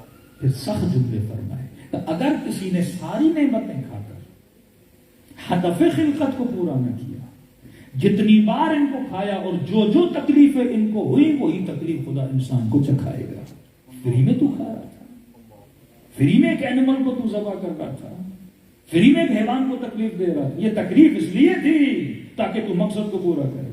مدینے سے کربلا چلے امام حسین خرج تو اصلاح امت جدی. یہ مت سمجھنا حسین فری میں اپنا گلا کٹا رہے ہیں. یہ مت سمجھنا زینب فری میں اپنے ہاتھوں میں رسیاں بندوا رہی ہیں. علی اکبر ایسے ہی ذبح ہو رہا ہے فری میں نہیں. اصلاح امت جدی قیامت میں ہر بندے سے سوال کیا جائے گا کہ میں نے حسین کو ذبح کروا دیا تیری اصلاح کے لیے. زینب نے اپنی چادر لوٹا دی تیری چادر کے لیے. اکبر نے اپنی جوانی ختم کر دی تاکہ تیری. اور کیا سمجھائیں تجھے اور کتنے ریزن سے کائنات کے اہداف کو کیسے سمجھائیں. تو فرمایا جب تک اپنی ڈیفینیشن کا پتہ نہیں ہوگا تجھے اپنی ہدف کا پتہ نہیں ہوگا. اب ایک سوال رکھتا ہوں, آج ٹائم بہت ہو گیا, کل کی مجلس میں اس کی تفصیل میں چلے جائیں گے کیونکہ ٹاپک بہت لمبا ہو جائے گا. انسان کیا ہے؟ فرق انسان اور حیوان کیا ہے؟ اچھا, کائنات میں جتنی چیزوں کو آپ دیکھ رہے ہیں پہلے ان کو ایک دوسرے کے ساتھ جدا کریں کہ کائنات میں کتنے پروڈکٹ ہیں. میں نازل ترین درجے سے شروع کرتا ہوں, یعنی کائنات کا ابتر ترین چیز پھر اعلیٰ ترین چیز. جو چیزیں آپ کو نظر آتی ہیں اس سرکل سے باہر نہیں ہیں. سب سے پہلی منزل ہے جمادات. جمادات جن میں جمود ہے, فیز ہے. مثلا یہ لکڑی, یہ جماد ہے. یہ لوہا, یہ جماد ہے. پتھر جماد ہے جن میں جمود ہے. جمود مطلب جن میں بڑھنے کی توانائی نہیں ہے. پتھر آپ رکھو گے 10 سال کے بعد بھی آؤ گے پتھر رہے گا. یعنی کہ اسے پانی دو, اسے کھانا دو, پتھر بڑا ہونے لگے نہیں, وہ گرو نہیں کر سکتا. اس میں بڑے ہونے کی طاقت نہیں ہے. دوسری چیز جو اس سے تھوڑی اعلیٰ بنی, ترقی یافتہ بنی, اپڈیٹڈ ہے, اسے کہتے ہیں نباتات, ویجیٹیرین چیزیں. درخت, پودے, پھل, دانا زمین میں ڈالو گے بڑا ہوگا, گرو کرے گا. درخت چھوٹا ہوگا بڑا ہو جائے گا. نباتات ایک گٹھلی زمین میں ڈالو گے بڑی ہو جائے گی. اب یہ ایک ورژن اپڈیٹ ہے. جماعت میں جمود بڑھ نہیں سکتا, نباتات بڑھتے ہیں. باقی چیزوں میں پتھر کے ساتھ یہ کامن ہے, پتھر میں ایموشنز نہیں ہیں, اسی طرح نباتات میں کوئی ایموشنز نہیں ہے. ایک درجہ اور آگے بڑھتے ہیں, حیوانات کا درجہ آتا ہے. حیوانات میں جمود بھی ہے, مطلب ہے پتھر والی سختی بھی آپ کے بدن میں, سخت ہے نا بدن. اس کے بعد اس میں نمو بھی ہے, مطلب درخت کی طرح حیوان کا بدن بڑا ہوتا ہے. نطفہ, علقہ, مضغہ, آہستہ آہستہ پروسیس میں یہ ماں کے پیٹ میں چیز بڑی ہوتی ہے. اسی طرح حیوان کے پیٹ میں حیوان بڑا ہوتا ہے. اسی طرح انڈا کوئی دے, انڈے میں چوزا بنتا ہے, وہ چیز بڑی ہوتی ہے. وہ بالکل درخت کی طرح بڑی ہوتی ہے. لیکن ایک قدم آگے اس میں حرکت ہے. درخت چلتا نہیں ہے, حیوان چلتا ہے. ایک جگہ سے دوسری جگہ تک موو کرنے کی اس میں طاقت ہے. حیوانات میں وہ نہیں ہے. یہ کھاتا ہے, درخت اس طرح کھاتا نہیں ہے. اس میں ایموشنز ہیں, درخت میں ایموشنز نہیں ہیں. یہ اپنے بچوں سے محبت کرتا ہے, درختوں میں ایسا نہیں ہے. آخری اور اعلیٰ ترین اللہ کے درجے کی جو مخلوق ہے اسے حیوانات سے آگے انسان بولا جاتا ہے. انسان میں جمود بھی ہے, انسان میں نمو بھی ہے, انسان میں حرکت بھی ہے, انسان میں ایموشنز بھی ہیں. حیوان بھی بچوں سے پیار کرے, انسانی بچوں سے پیار کرے. اب یہاں مولا فرماتے ہیں انسان ذرا سوچ, فرق انسان اور حیوان کیا ہے. کہیں ایسی بات تو نہیں کہ تو حیوانی کمالات کو انسانی کمالات سمجھ رہا ہے اور پوری زندگی انہی کمالات کے پیچھے دوڑ رہا ہے. کہ مثلا کسی بچے سے یہ پوچھا جائے میرے لال انسان اور حیوان میں فرق کیا ہے, وہ یہ بولے بابا میں انسان اس لیے ہوں کیونکہ میں کھانا کھاتا ہوں. کھانا تو گدھا بھی کھاتا ہے, مثالیں دی تھی میں نے گدھا کو. کسی سے پوچھا جائے بیٹا آپ انسان کیوں, بولے بابا کیونکہ میں شادی کرتا ہوں. شادی تو حیوانوں کی بھی ہوتی ہے. میں کہتا ہوں فرق یہ ہے کہ حیوان کی شادی میں مول بھی نہیں ہوتا. شادی تو وہ بھی کرتے ہیں, میلو میلاپ تو ان کا بھی ہوتا ہے, بچے تو ان کے بھی ہوتے ہیں. یہ بولے میں انسان اس لیے ہوں کیونکہ مجھ میں غیرت ہے. مولانا فرماتے ہیں غیرت اگر سیکھنی ہے تو مرغے سے سیکھو, اگر غیرت نہیں تو تم مرغے سے گیا گزرا ہے. تو یہ بولے مجھ میں حیا ہے اس لیے انسان کو فرما حیا سیکھنا ہے تو کوے سے سیکھو. تو یہ بولے میں انسان اس لیے ہوں کیونکہ صبح سے شام تک کمانے جاتا ہوں, محنت کرتا ہوں. تو محنت نہ کرے تو حیوان سے گیا گزرا ہے. چڑیا بھی اپنے دانے کے لیے نکلتی ہے, کوا بھی اپنے رزق کی تلاش میں نکلتا ہے, کبوتر بھی اپنے رزق کی تلاش میں نکلتا ہے. ان چیزوں کی وجہ سے تو انسان نہیں ہے. کھانا پینا نہیں مولانا, میں گھر بناتا ہوں, گھر تو چڑیا بھی بناتی ہے, گھونسلے تو حیوان بھی بناتے ہیں. تو اولاد پیدا کرنا, شادی کرنا, بچوں سے محبت کرنا, بچوں کے لیے بلغنا, بچوں کے لیے محنت کرنا حیوان بھی کرتے ہیں. وہ بھی خود کو جھونکے میں ڈال کے, مشکلات میں ڈال کے, ہرن کتنی مشکل میں اپنے بچوں کو پالتی ہے. کہیں کھانے کی تلاش میں نکل میں خود کسی حیوان کا شکار بن جاتے ہیں, ایگزیکٹ تمہاری طرح جس طرح تو اپنے بچوں کے لیے جاتا ہے. کوئی بولے مولانا ہم ایک سوسائٹی میں رہتے ہیں, حیوانوں کی بھی اپنی سوسائٹی ہے، وہ بھی جنگل میں رہتے ہیں، حیوان بھی اپنی سوسائٹی کا دفاع کرتا ہے، وہ بھی اپنی مٹی اور وطن سے محبت کرتے ہیں اس طرح تو۔ اب وہ کون سی چیز ہے جو مجھ میں ہے پر حیوان میں نہیں ہے؟ وہاں سے سرحد انسان اور سرحد حیوان کا پتہ چلے گا۔ مطلب وہ چیز جتنی میرے اندر زیادہ ہو اتنی میرے اندر انسانیت زیادہ ہے۔ اب معاشرے کو دیکھیے، معاشرہ کن چیزوں کے پیچھے، تھاؤزنڈز نہیں ملینز آورز فلمیں بنائی جاتی ہیں صرف انسان کی شہوت کو باہر، یعنی ساری انویسٹمنٹ ہو رہی ہے حیوانیت پر، انسانیت پر نہیں۔ یہ ریسٹورنٹس، یہ ہوٹلز، یہ سارا بزنس بنتا ہے پیٹ کے لیے۔ کس کو امپروو کیا جا رہا ہے؟ حیوانیت۔ اگر نراقی فرماتے ہیں پیٹ تو اس بوری کی طرح ہے، اس میں کچھ بھی ڈال کے بھر جاتا ہے۔ Day by day variety, day by day variety پہ بات کروں گا، اس کا تعلق بھی آپ کے روح سے کہ انسان کسی چیز پہ راضی نہیں ہوتا۔ بولے مرغی کھانی ہے، 10 دن کھا کے تو بور ہو گیا ہوں، گوشت کھانا ہے، 10 دن گوشت کا بور ہو گیا ہوں، دال کھانی ہے۔ کسی چیز پہ دنیا کا کوئی حسن نہیں جو اسے راضی کرے۔ بڑی منتیں کر کے باپ سے کہے گا شادی کروا، ہو گئی، بیوی کو کہے گا دوسری کی اجازت ہے، کہ کسی چیز کو رکنے کا نام نہیں لیتا۔ پہلے کہے گا 1 لاکھ سیلری ہوئی نا، مولا نہیں نا، 5 سال گزرے کہ 2 لاکھ ہو جائے، 3 لاکھ ہو جائے، 4 بلینر بھی بن جائے نا۔ دنیا کا سب سے امیر ترین آدمی اپنا بزنس بند کیا، کہتا نہیں اس سے بھی زیادہ امیر بننا، 17 گریڈ آفیسر ہوگا، 21 کا بن جاؤں، وزیر اعظم بنے گا، کہ اس سے بڑا عہدہ مل جائے۔ کتنے ملکوں پہ دنیا کے سپر پاورز نے قبضہ کیا، سپر پاور ہونے کے باوجود بھی راضی ہوئے، کہتے ہیں نہیں اور بھی دنیا میں ملے نا، دنیا مل جائے کہیں گے مریخ ملے، گیلیکسیز پہ جا کے حکومت بنائیں۔ انسان رکنے کا نام نہیں ہے، انلمیٹڈ چاہت کا نام انسان ہے۔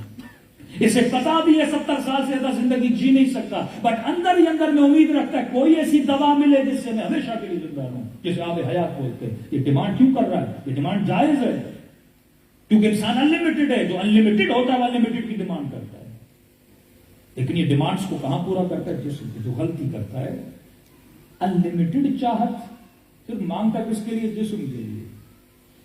مولا کا فرمان سنو، چیپٹر کو یہاں پہ کلوز کرو، کل آپ بھی آنسر ڈھونڈ کے لائیے گا، آنسر ایک میں آپ کو بھی دے دوں گا کہ انسان کی ڈیفینیشن کیا ہے، فرق انسان اور فرق حیوان کیا ہے، کون سی چیز ہے جو میرے پاس ہے اور حیوان کے پاس نہیں ہے۔ اس چیز کے امپروو کرنے سے میری ہیومینٹی امپروو ہوتی ہے۔ باقی جتنی چیزیں آپ امپروو کریں گے اس سے آپ کی حیوانیت، باڈی بلڈنگ کریں گے بدن امپروو ہوگا، کھانا کھائیں گے پیٹ بڑا ہوگا، شہوت پوری کریں گے جسم کے لیے، ساری لذتیں جسم کے لیے جو کامن ہے between human and between animals. اب مولا کا جملہ سنیے پیارا، یعنی یہ نبی طالب انسان شناس ہیں۔ مولا فرماتے اپنے سفرے پر زیادہ سے زیادہ کھانے نہ رکھا۔ کہ مولا کیوں؟ کہ کیونکہ تیرے وجود میں حسرت پیدا ہوگی اور تیرا سکون ختم ہو جائے گا۔ اب مولا کے فرمان کو سمجھانے کے لیے پاکستانی مثال میں، پاکستان میں مجھے نہیں پتا یہاں بوفے سسٹم ریسٹورنٹ ہے کہ نہیں ہے، پاکستان میں کوئی بوفے کے ریسٹورنٹ ہوتے ہیں، کہتے بھائی پر پرسن 7,000 8,000 40 آئٹم کھانا۔ اب جس نے ایسا ہوٹل بنایا ہم سمجھتے ہیں بڑا بے وقوف ہے، 6,000 میں مچھلی بھی ہے، بریانی بھی ہے، کڑھائی بھی ہے اور پتہ نہیں سب کچھ ہے، 40 آئٹم آئس کریم بھی رکھی ہوئی ہے، سب کچھ رکھا ہوا ہے۔ اب بندہ گھر آتا ہے، بیوی کو بولتا ہے بس چلتے ہیں، 6,000 میں جو کھاؤ، 40 آئٹم ہے۔ اب اس نے اس کو پاگل سمجھا ہوا ہے، وہ آپ کو ماموں بنا رہا ہے۔ اسے پتا ہے کہ انسان کے پیٹ میں گنجائش کتنی ہے، میکسیمم ایک انسان کتنا کھائے گا، 600 گرام 700 گرام، بہت بڑا پیٹو ہو، وہ پیٹو تو 1 2 ہوتے ہیں نا، 100 لوگ آئیں گے اس میں 1 2 پیٹو لوگ ہوں گے، زیادہ تو نہیں ہوں گے۔ اب اسے پتا ہے مثلا یہ 300 گرام کھائے گا، میکسیمم 2 ران مرغیوں کے کھا جائے گا، 2 پیس مچھلی کے کھا جائے گا، 50-60 گرام بھی کڑھائی وڑائی کھا لے گا، آخر میں 2 4 5 چمچ آئس کریم پہ لگا اور 6,000 لے کے اس نے آپ کو کھانا کھلایا 1,500 کا۔ انسان میں انلمیٹڈ کی چاہت، حسرت، چاہت روح کی ہے، پورا کس کے لیے کر رہا ہے؟ جسم کے لیے۔ تبھی ہمیشہ بے سکون رہتا ہے، اسے کبھی سکون نہیں ملتا۔ اب یہ اس ہوٹل میں گیا، ہوا کیا؟ پیٹ لمیٹڈ، چاہت انلمیٹڈ۔ پیٹ کی ڈیمانڈ لمیٹڈ ہے، یہ پیٹ کتنے میں بھر جائے گا؟ 500 گرام 600 گرام میں پیٹ فل ہو جائے گا۔ چاہت انلمیٹڈ ہے۔ اب یہ اتنے کھانوں کو دیکھے گا، چاہت کہے گی سارے کھاؤ، پیٹ کہے گا گنجائش نہیں۔ ایک پیس اٹھایا، 2 پیس اٹھایا، 6000 بھرنے کے بعد جب نکلتا ہے موڈ آف ہوتا ہے، بچے کو ڈانٹ رہا ہوتا ہے، بیوی کو، اتنا میں نے خرچہ کیا، تو نے کیوں نہیں کھایا؟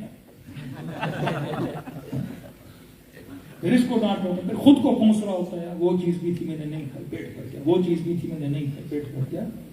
مولا فرماتے ہیں زیادہ سفرے پہ تام نہ رکھا کرو، کیونکہ تیرے پیٹ میں اتنی جگہ نہیں۔ حسرت پیدا ہوگی، یہ بھی کھاؤں یہ بھی کھاؤں، کسی بھی چیز کو دل بھر کے کھا نہیں پاؤ گے، تھوڑا یہاں سے تھوڑا یہاں سے، اطمینان ہی تجھے نہیں ہوگا۔ لیکن فرمایا جس کے اندر عقل ہے، جو سمجھ چکا ہے کہ پیٹ میں اتنی گنجائش نہیں ہے، وہ دال روٹی بھی کھاتا ہے تو سکون سے جم کے کھاتا ہے۔ ایک ہی طعام ہے نا، سکون سے کھائے گا، کوئی ہرس نہیں ہے، کوئی حسرت نہیں ہے۔ تو سمجھ جاؤ کہ تیرا بدن لمیٹڈ ہے، تیری خواہش انلمیٹڈ ہے۔ کیوں انلمیٹڈ ہے؟ کیونکہ تو اپنی حقیقت کو نہیں جانتا، تیری حقیقت روح ہے، تیری حقیقت بدن نہیں ہے۔ ایک انگریز کو میں نے کوشچن دیا تھا، میں نے کہا انلمیٹڈ خواہش کیوں ہے؟ اگر انلمیٹڈ خواہش ہے تو انلمیٹڈ شے کا ہونا ضروری ہے، نقطہ ذہن میں رکھیے۔ اگر اندر سے ڈیمانڈ انلمیٹڈ کی آ رہی ہے تو عالم خارج میں باہر بھی کسی انلمیٹڈ کا ہونا ضروری ہے، تاکہ مجھے کیا ملے؟ سکون ملے۔ آپ کو پیاس لگتی ہے، پانی کا ہونا ضروری ہے۔ یہ ممکن نہیں کہ آپ کو پیاس لگے اور کائنات میں پانی نہ ہو، آپ کو بھوک لگے کائنات میں کھانا نہ ہو، آپ کا من کرے میں میٹھا کھاؤں اور باہر کوئی میٹھی چیز نہ ہو، آپ کا دل کرے میں نمکین چیز کھاؤں باہر نمک نہ ہو۔ جس بھی چیز کی ڈیمانڈ ہوتی ہے باہر اس کا ہونا ضروری ہے۔ انسان انلمیٹڈ کی ڈیمانڈ کرتا ہے اور دنیا میں لمیٹڈ ہے ہی نہیں۔ تو یہاں میرے مولا زین العابدین فرماتے ہیں جس کی چاہت ہے نا تجھے لامحدود کی چاہت کا قرآن پڑھ، الا بذکر اللہ تطمئن القلوب۔ روح مطمئن ہوتا ہے جب روح کو اس کا میلاب مل جاتا ہے۔ روح انلمیٹڈ ہے اور جسے انلمیٹڈ خدا ملتا ہے وہ مطمئن ہو جاتا ہے۔ تیری ڈیمانڈز کو پہچانو، وجود کو پہچانو، آنسر کل دیں گے انشاءاللہ کہ فرق انسان اور فرق حیوان وہ کون سی چیز ہے جس کی وجہ سے انسان ہے۔ شب جمعہ ہے، فرمایا ہم گنہگاروں سے نفرت نہیں کرتے، ان کے گناہوں سے نفرت کرتے ہیں۔ جس طرح ڈاکٹر مریض سے نفرت نہیں کرتا، اس کے مرض سے نفرت کرتا ہے، اور جیسے مرض ہٹا تو غور بنا کے سینے سے لگا دیتا ہے، جیسے مرض ہٹا تو کوئی زہر بن جاتا ہے۔ تو تو کتنا بھی گنہگار ہے، معصومین فرماتے ہیں گناہ اگر ریت کے ذروں سے زیادہ، درخت کے پتوں سے زیادہ ہوں، اور میں جو توبۃ النصوح کا مطلب ایسی توبہ کہ پھر پلٹ کے اس گناہ کی طرف نہ جائے۔ کہ مولا کیسے پتا چلے اللہ نے میرے توبہ کو قبول کیا؟ کہ اگر اپنے گناہ کے لیے سوچو اور اس گناہ سے گھن آنے لگے، نفرت آنے لگے، تو سمجھو خدا نے توبہ قبول کی۔ لیکن اگر اپنی پاسٹ کی میموریز کو سوچ کے تیرے اندر خوشی پیدا ہوتی ہے، اس گناہ کو سوچ کے خوشی ہوتی ہے، اس منظر کو، اس عادت کو، اس ایکٹ کو سوچ کے خوشی ہوتی ہے، تو سمجھ لو ابھی تک تیری توبہ قبول نہیں ہوئی۔ پہلے نفرت پیدا کرو اس چیز کی، محبت خدا سے، ہر اس عمل سے نفرت جس سے خدا کیا ہوتا ہے؟ ناراض ہوتا ہے۔ 40 کے دن واقعہ بڑا عجیب ہے، انتہائے کرم حسین ہے اس واقعے۔ ایرانی چند ظاہر کہ ہم 40 کی واک پر تھے، تو واک میں آپ کو پتا ہے کئی لوگ عراقی آتے ہیں کہ آپ ہمارے گھر میں کھانا کھائیے، آپ ہمارے گھر میں آرام کریے، ہم آپ کے پاؤں دباتے ہیں، بسترے لگاتے ہیں۔ ایک مومن کہتا ہے میں کسی عراقی کے گھر گیا، اس نے نئے نئے ڈبوں سے نئے نئے برتن نکالے۔ میں نے کہا آپ کے گھر میں اور بھی برتن ہیں، وہ نئے برتن کیوں نکال رہے ہیں؟ کہتے جو پتا ہے برتن کس کے؟ میری بیٹی کے جہیز کے برتن۔ میرا دل ہے حسین کے ظاہر پہلے استعمال کریں تاکہ یہ برتن ہے اس کے گھر میں جائیں، خدا اسے خوشیاں دے۔ اس قدر ایثار کا جذبہ، عشق حسین کا جذبہ۔ کہتا یہ بوڑھا 70 سال کا بوڑھا تھا، ہمیں جلدی تھی، کربلا پہنچنا تھا، دن کم تھے، وقت کم تھا. ہم نے کہا بزرگ ہمیں معافی دو، پیٹ بھی بھرا ہوا ہے، بھوک بھی نہیں، ہم جلدی کربلا پہنچنا چاہتے. کہا نہیں تو حسین کے ظاہر ہو کیسے کر رہے ہیں. سب کو بولا کوئی میرے گھر نہیں آ رہا. کا قدموں پہ گر گیا، بوڑھا بندہ 70 سال کا، چہرہ نورانی، آنکھوں سے آنسو ایسے بہ رہے تھے جیسے بارش کی قطرات ہو. ہم نے کہا مولا کا عراقی ہے، مولا کا چاہنے والا ہے. سخی وہ ہوتا ہے جو دوسرے کو بھی ثواب کمانے دیتا ہے، صرف خود ثواب نہیں کماتا. ہم نے کہا چلیے تھوڑی دیر آپ کے گھر آئیں گے، کہا 2 لقمے لگا لو. کہتا گھر لے گئے. ہم اس کے پرانا سا گھر تھا، اس کے کمرے میں بیٹھے. جلدی جلدی سے کہا کوئی میلے کپڑے ہیں، کوئی جرابیں ہیں، دے دو میں جلدی جلدی سے دھو کے رکھ لیتا ہوں. ہم نے کہا اس کی ضرورت نہیں ہے. چائے لے کر آیا، ابھی بس کھانا لگانے والا ہوں، سفرہ لگانے والا. کہتے اتنے میں اس بوڑھے کے جب کمرے میں بیٹھے تو اس کی دیوار پر ایک پینٹنگ لگی ہوئی تھی. پینٹنگ میں ایک عجیب سی تصویر تھی، تو میں آج کے کسی گھر میں نہیں دیکھی، جس تصویر کو دیکھنے کے بعد ذہن میں کوشچنز پیدا ہو رہے تھے. تصویر یہ تھی کہ اس تصویر میں قبر کھدی ہوئی تھی. قبر کے سامنے تابوت تھا. تابوت میں ایک میت تھی، ڈیڈ باڈی تھی، اور اس نے اس باکس سے، تابوت سے ہاتھ باہر نکالا. پریشان ہو گیا. دوبارہ جب چائے لے کر آئے، ہم نے کہا بزرگ اس تابوت کا فلسفہ کیا ہے؟ تابوت ہے، مردہ ہے، ہاتھ باہر نکلا ہوا ہے. کہیے قصہ دراز ہے، بعد میں بتاؤں گا. ابھی بتاؤں. پریشان ہو رہے ہیں، تصویر کو دیکھ کے الجھن ہو رہی ہے. کہ کھانا کھا لو، ایسا نہ ہو میں قصہ بتاؤں تم رونے لگو اور کھانے سے رہ جاؤ. مولا کے ظاہر ہو، خوشی خوشی کھانا کھاؤ، ابھی وقت ہے تجھے سناؤں گا. کہ سفرہ لگا، ہم نے کھانا کھایا. ہم نے کہا بزرگ اب بتائیے تصویر کیا؟ قطار رونے لگا. کہا میں اس گاؤں کا سب سے بڑا گنہگار تھا.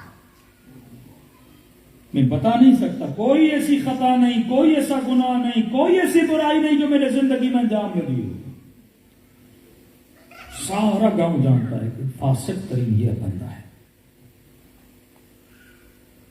کہ میرا حسین سے لینا دینا نہیں تھا. رہتا عراق میں ہوں، کبھی حسین کی زیارت پہ نہیں گیا. جیسے ایک بے دین ہوتا ہے. ہاں میں پیدائشی شیعہ پہ بے دین تھا. چوری کرنا، ڈاکے ڈالنا. کہتا ہے قافلہ 40 کے نئے نئے دن تھے، قافلے آ رہے تھے. شیطان نے کہا کہ اتنے لوگ آ رہے ہیں، جاؤ شکار ڈھونڈو، کسی کا موبائل چوری کرو، کسی کے جیب سے پیسے نکالو. تھکے ہوئے بیچارے ظاہر خیموں میں سو جاتے ہیں. کہا یہ تو بڑا آسان ہے. جو ہی ہوا باہر نکلا. کہتا واک کے روڈ پر آیا، مختلف لوگوں نے سبیلیں لگائی ہوئی تھی. مولا ایک سبیل پہ چائے چل رہی تھی، عراقی چائے. کہتا میں گیا تاکہ چائے وائے پیوں، پھر اپنی کاروائی میں مشغول ہو جاؤں. کہتے جیسے وہاں پہ کھڑا ہوا چائے پینی چاہیے، وہ چائے کی سبیل میرے گاؤں کے کچھ جوانوں نے لگائی تھی. مجھے تو جانتے تھے میں فاسق ہوں، میں چور ہوں. جیسے مجھے دیکھا اس نے جھڑپ کے کہا کہ دور ہو جائے، یہ سبیل مولا کے ظاہروں کے لیے، تجھ جیسے لوگوں کے لیے نہیں ہے. کہتا بہت برا لگا.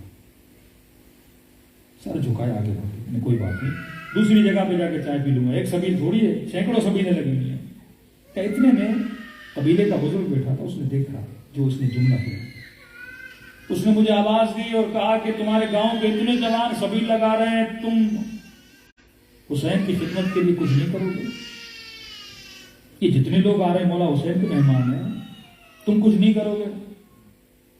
میں نے کہا کیا کروں گے؟ تو مجھے چائے نہیں پینے دے. کہنے چھوڑ دو، چینی ختم ہو گئی ہے، جا دکان سے چینی لے کر.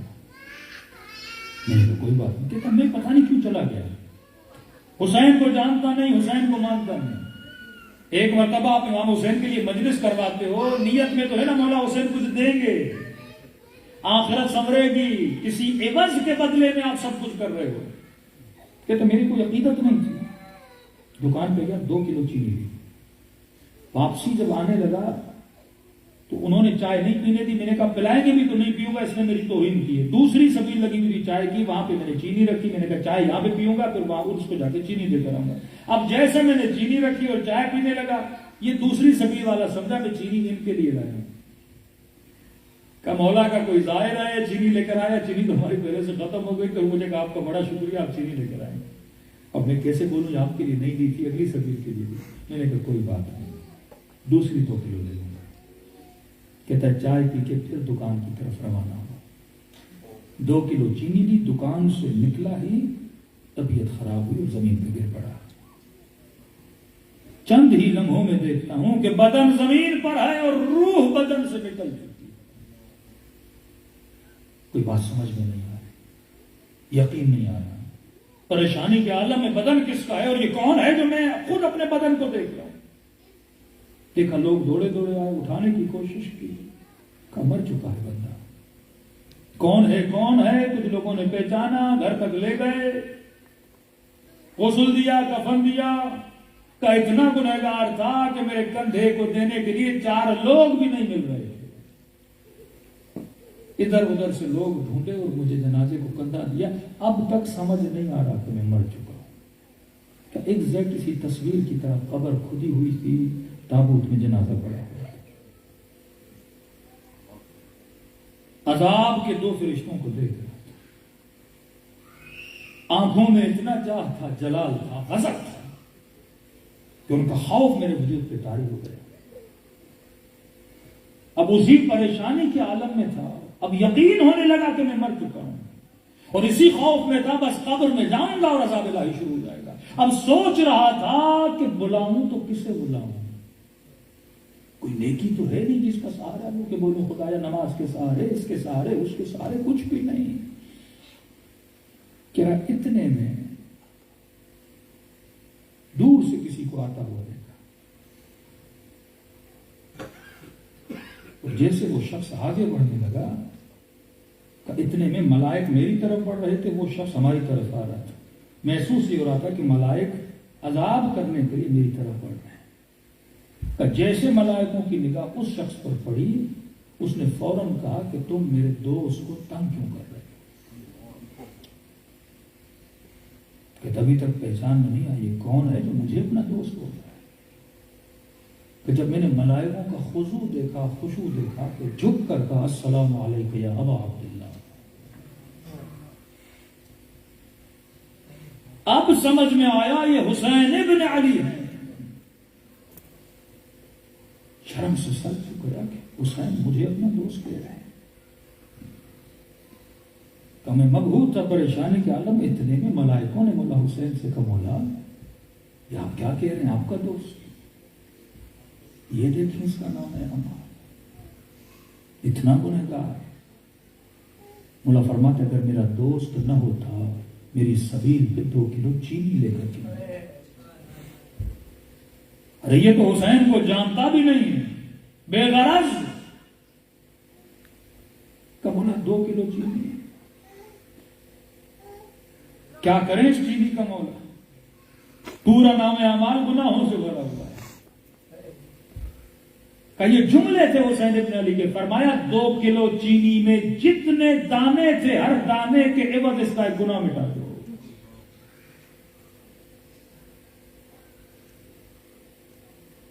کہ ملائکوں نے عمل کیا، کہ مولا اب بھی گناہ زیادہ ہے۔ امام نے کہا 2 کلو خریدنے گیا تھا، کہ مولا خریدی تو نہیں تھی، پہنچائی تو نہیں تھی، کہ نیت تو کی تھی نا۔ ان کے دانوں کے عوض بھی اس آیت کے گناہ مٹا دو۔ ملائکوں نے کہا مولا حسین اب بھی گناہ زیادہ ہے۔ کہ یہ جو ہاتھ دیکھ رہے ہو نا تابوت سے باہر، حسین نے میرے ہاتھ کو تھاما، کہ تجھے اذن دیتے ہیں واپس دنیا کی طرف پلٹ کے جا، اب جب آؤ تو حر بن کے حسین سے ملاقات کرنے کے لیے آنا۔ اگر بندے میں توانائی ہے پہلے بھی ضرور مدد کرتے ہیں۔ 10% بھی اگر کسی میں یہ توانائی ہے سدھرنے کی، ممکن نہیں کہ آل رسول اس کی مدد نہ کرے، ممکن نہیں کہ خدا اس بندے کی ہدایت نہ کرے۔ تبھی فرمائے بڑے خوش نصیب ہو کہ حسین جیسا مولا خدا نے تجھے عطا کیا۔ کون کرتا ہے کسی سے اتنی محبت کہ ہماری خاطر اپنے بچوں کو قربان کرے؟ فرمایا ڈرو اس دن سے سید امیر داماد کہتے ہیں، کسی نے کہا سید امیر داماد تو گناہ سے کیسے بچا؟ کہا ایک ہی خیال مجھے گناہ سے بچاتا تھا، میں سید ہوں، اور قیامت کے دن جب سیدہ فاطمہ آئیں گی پوچھیں گی کیا تو نے میرے حسین کے خون بھرے کرتے کا ذکر نہیں سنا؟ کہ تو نے سکینہ کے تماچوں کا ذکر نہیں سنا، کہ تو نے علی اکبر کی برچھی کا ذکر نہیں سنا، اور کیا کرتے آگے رسول دنوں کو کربلا لے جائیں، سلام کریں اپنے آقا کی مصنوعیت پر۔ یہ دن قبولیت دعا کے دن ہے۔ حدیث ہے کہ فرمایا جب بھی ذکر خدا کرو، عبادت کرو، یہ تصور کیا کرو یہ تیری زندگی کا آخری ذکر ہے۔ فقیر میں اگر ہنر ہو تو آقا عطا کر دیتا ہے۔ السلام علی الحسین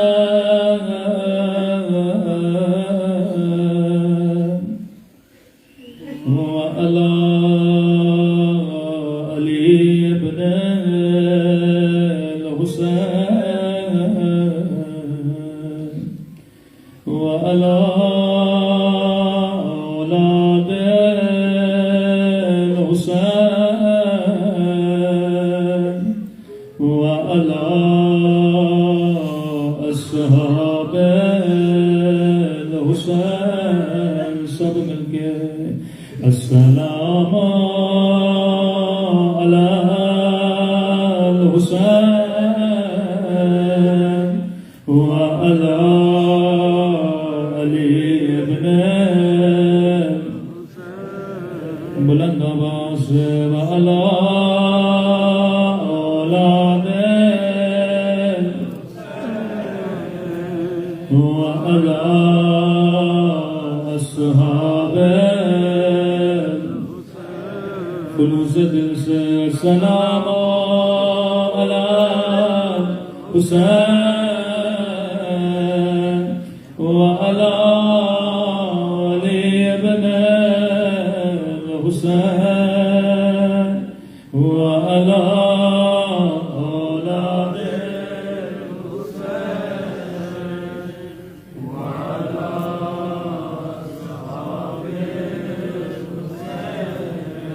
میرا سلام زینب کی لٹی ہوئی چادر پہ،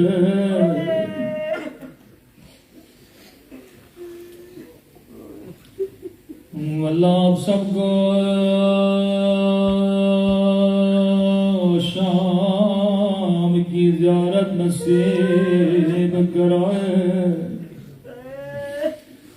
میں زندگی میں ایک مرتبہ شام گیا ہوں، جب شام کی بازار سے گزرا میں نے کہا بی بی زینب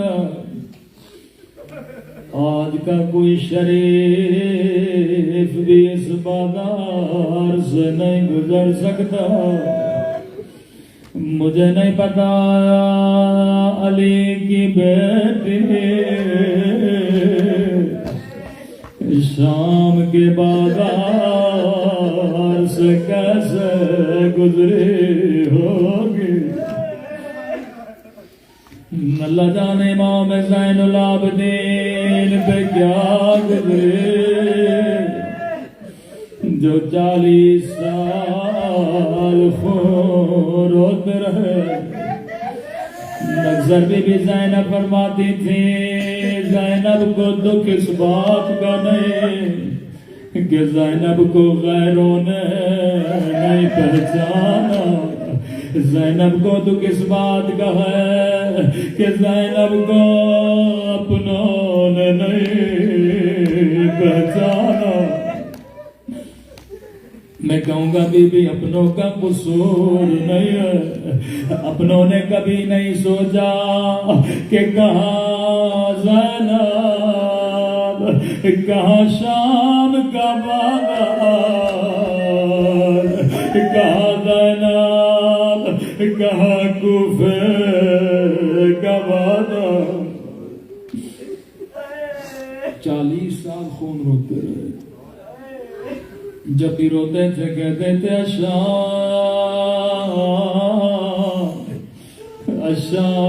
اشام اشام۔ ملتا ہے لٹا ہوا قافلہ جب بازار شام میں پہنچا تھا، ایک 4 سالہ بچی ہے جو بی بی زینب کی گودی میں بیٹھی ہے. امام حسین فرماتے شیعو جب جب ٹھنڈا پانی پیو میری سکینہ کو یاد کیا کرو. ایک گھونٹ کے لیے میری بچی کو تماچے مارے گئے. دھیمی سی آواز میں گا پٹھی اماں مجھے پیاس لگی ہے. زینب نے کہا سکینہ چپ ہو جا یہاں پانی دینے والا کوئی نہیں پتھر مارنے والے بہت.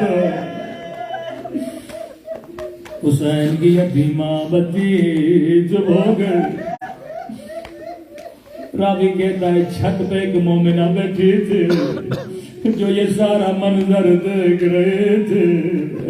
دوڑے دوڑے گئی گلاس میں پانی بھرا آ کر بی بی زینب کو دیا. کہتی ہے قیدی بی بی میں تیری بچی کو پانی پلاؤں گی لیکن قیدی بی بی جب تیری بچی پانی پی لے میرے لیے کچھ دعائیں کر لینا.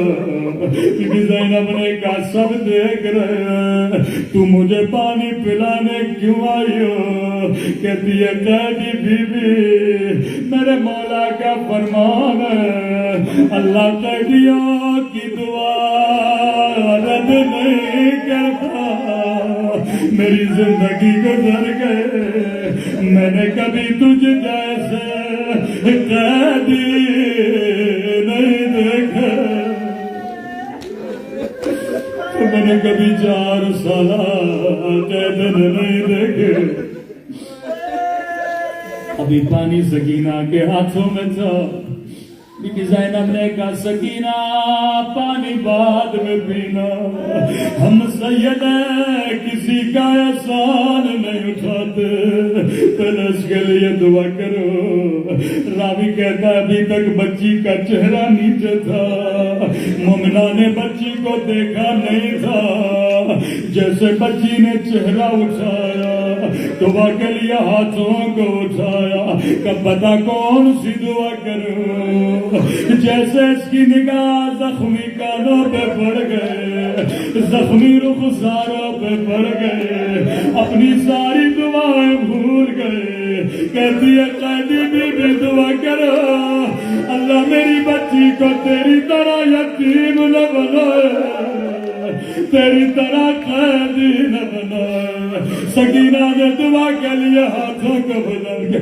روکے گا میرے اللہ تجھے میری یتیمی کا واسطہ اور کسی بچی کو میری طرح یتیم نہ بنانا. کسی بچی کو میری طرح قیدی نہ بنا. کہاں مومنہ بتا دوسری دعا کیا کروں. عزادارو دوسری دعا نے پورے قافلے کو رلایا.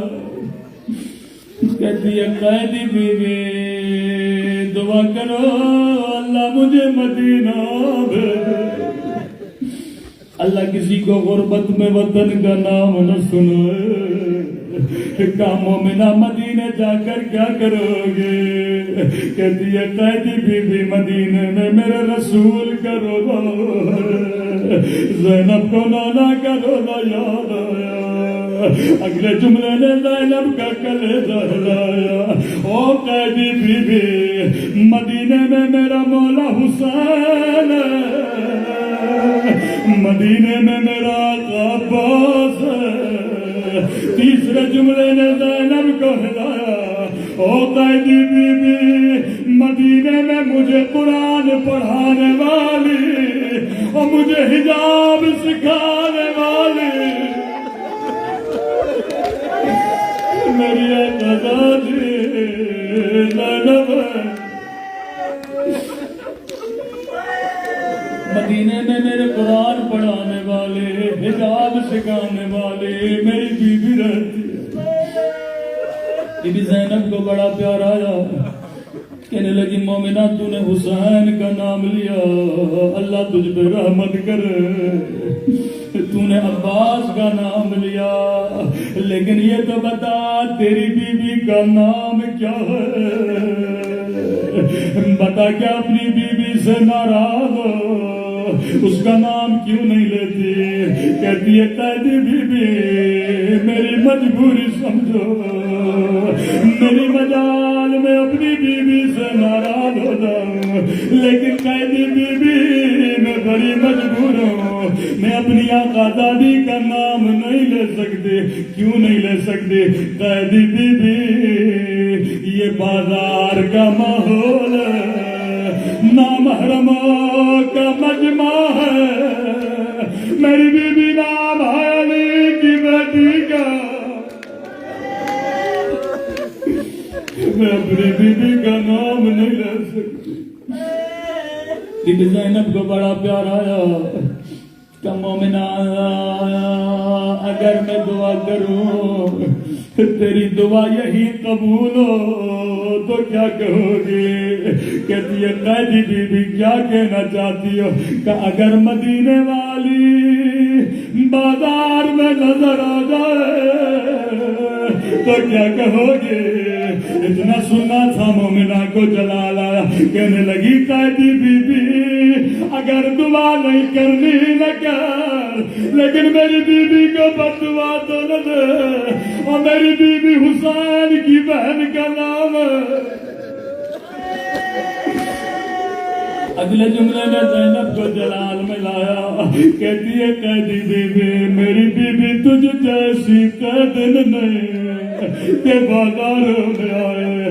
اتنا سننا تھا زینب نے چہرے سے بالوں کو ہٹایا کہ ام حبیبہ نہیں پہچانا انا زینب بلدے, ارے میری زینب اور میرا حسین مارا گیا, اور میرا عباس مارا گیا. ام حبیبہ وہ دن گزر گئے. الا لعنت اللہ علی القوم الظالمین.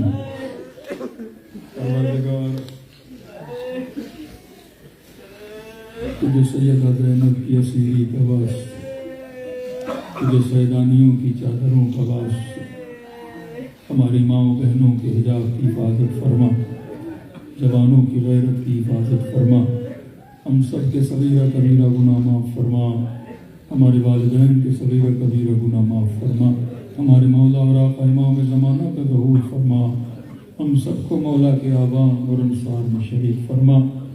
جو مانگا نہیں مانگا اپنے خزانے قدرت سے نصیب فرما. ماتم حسین.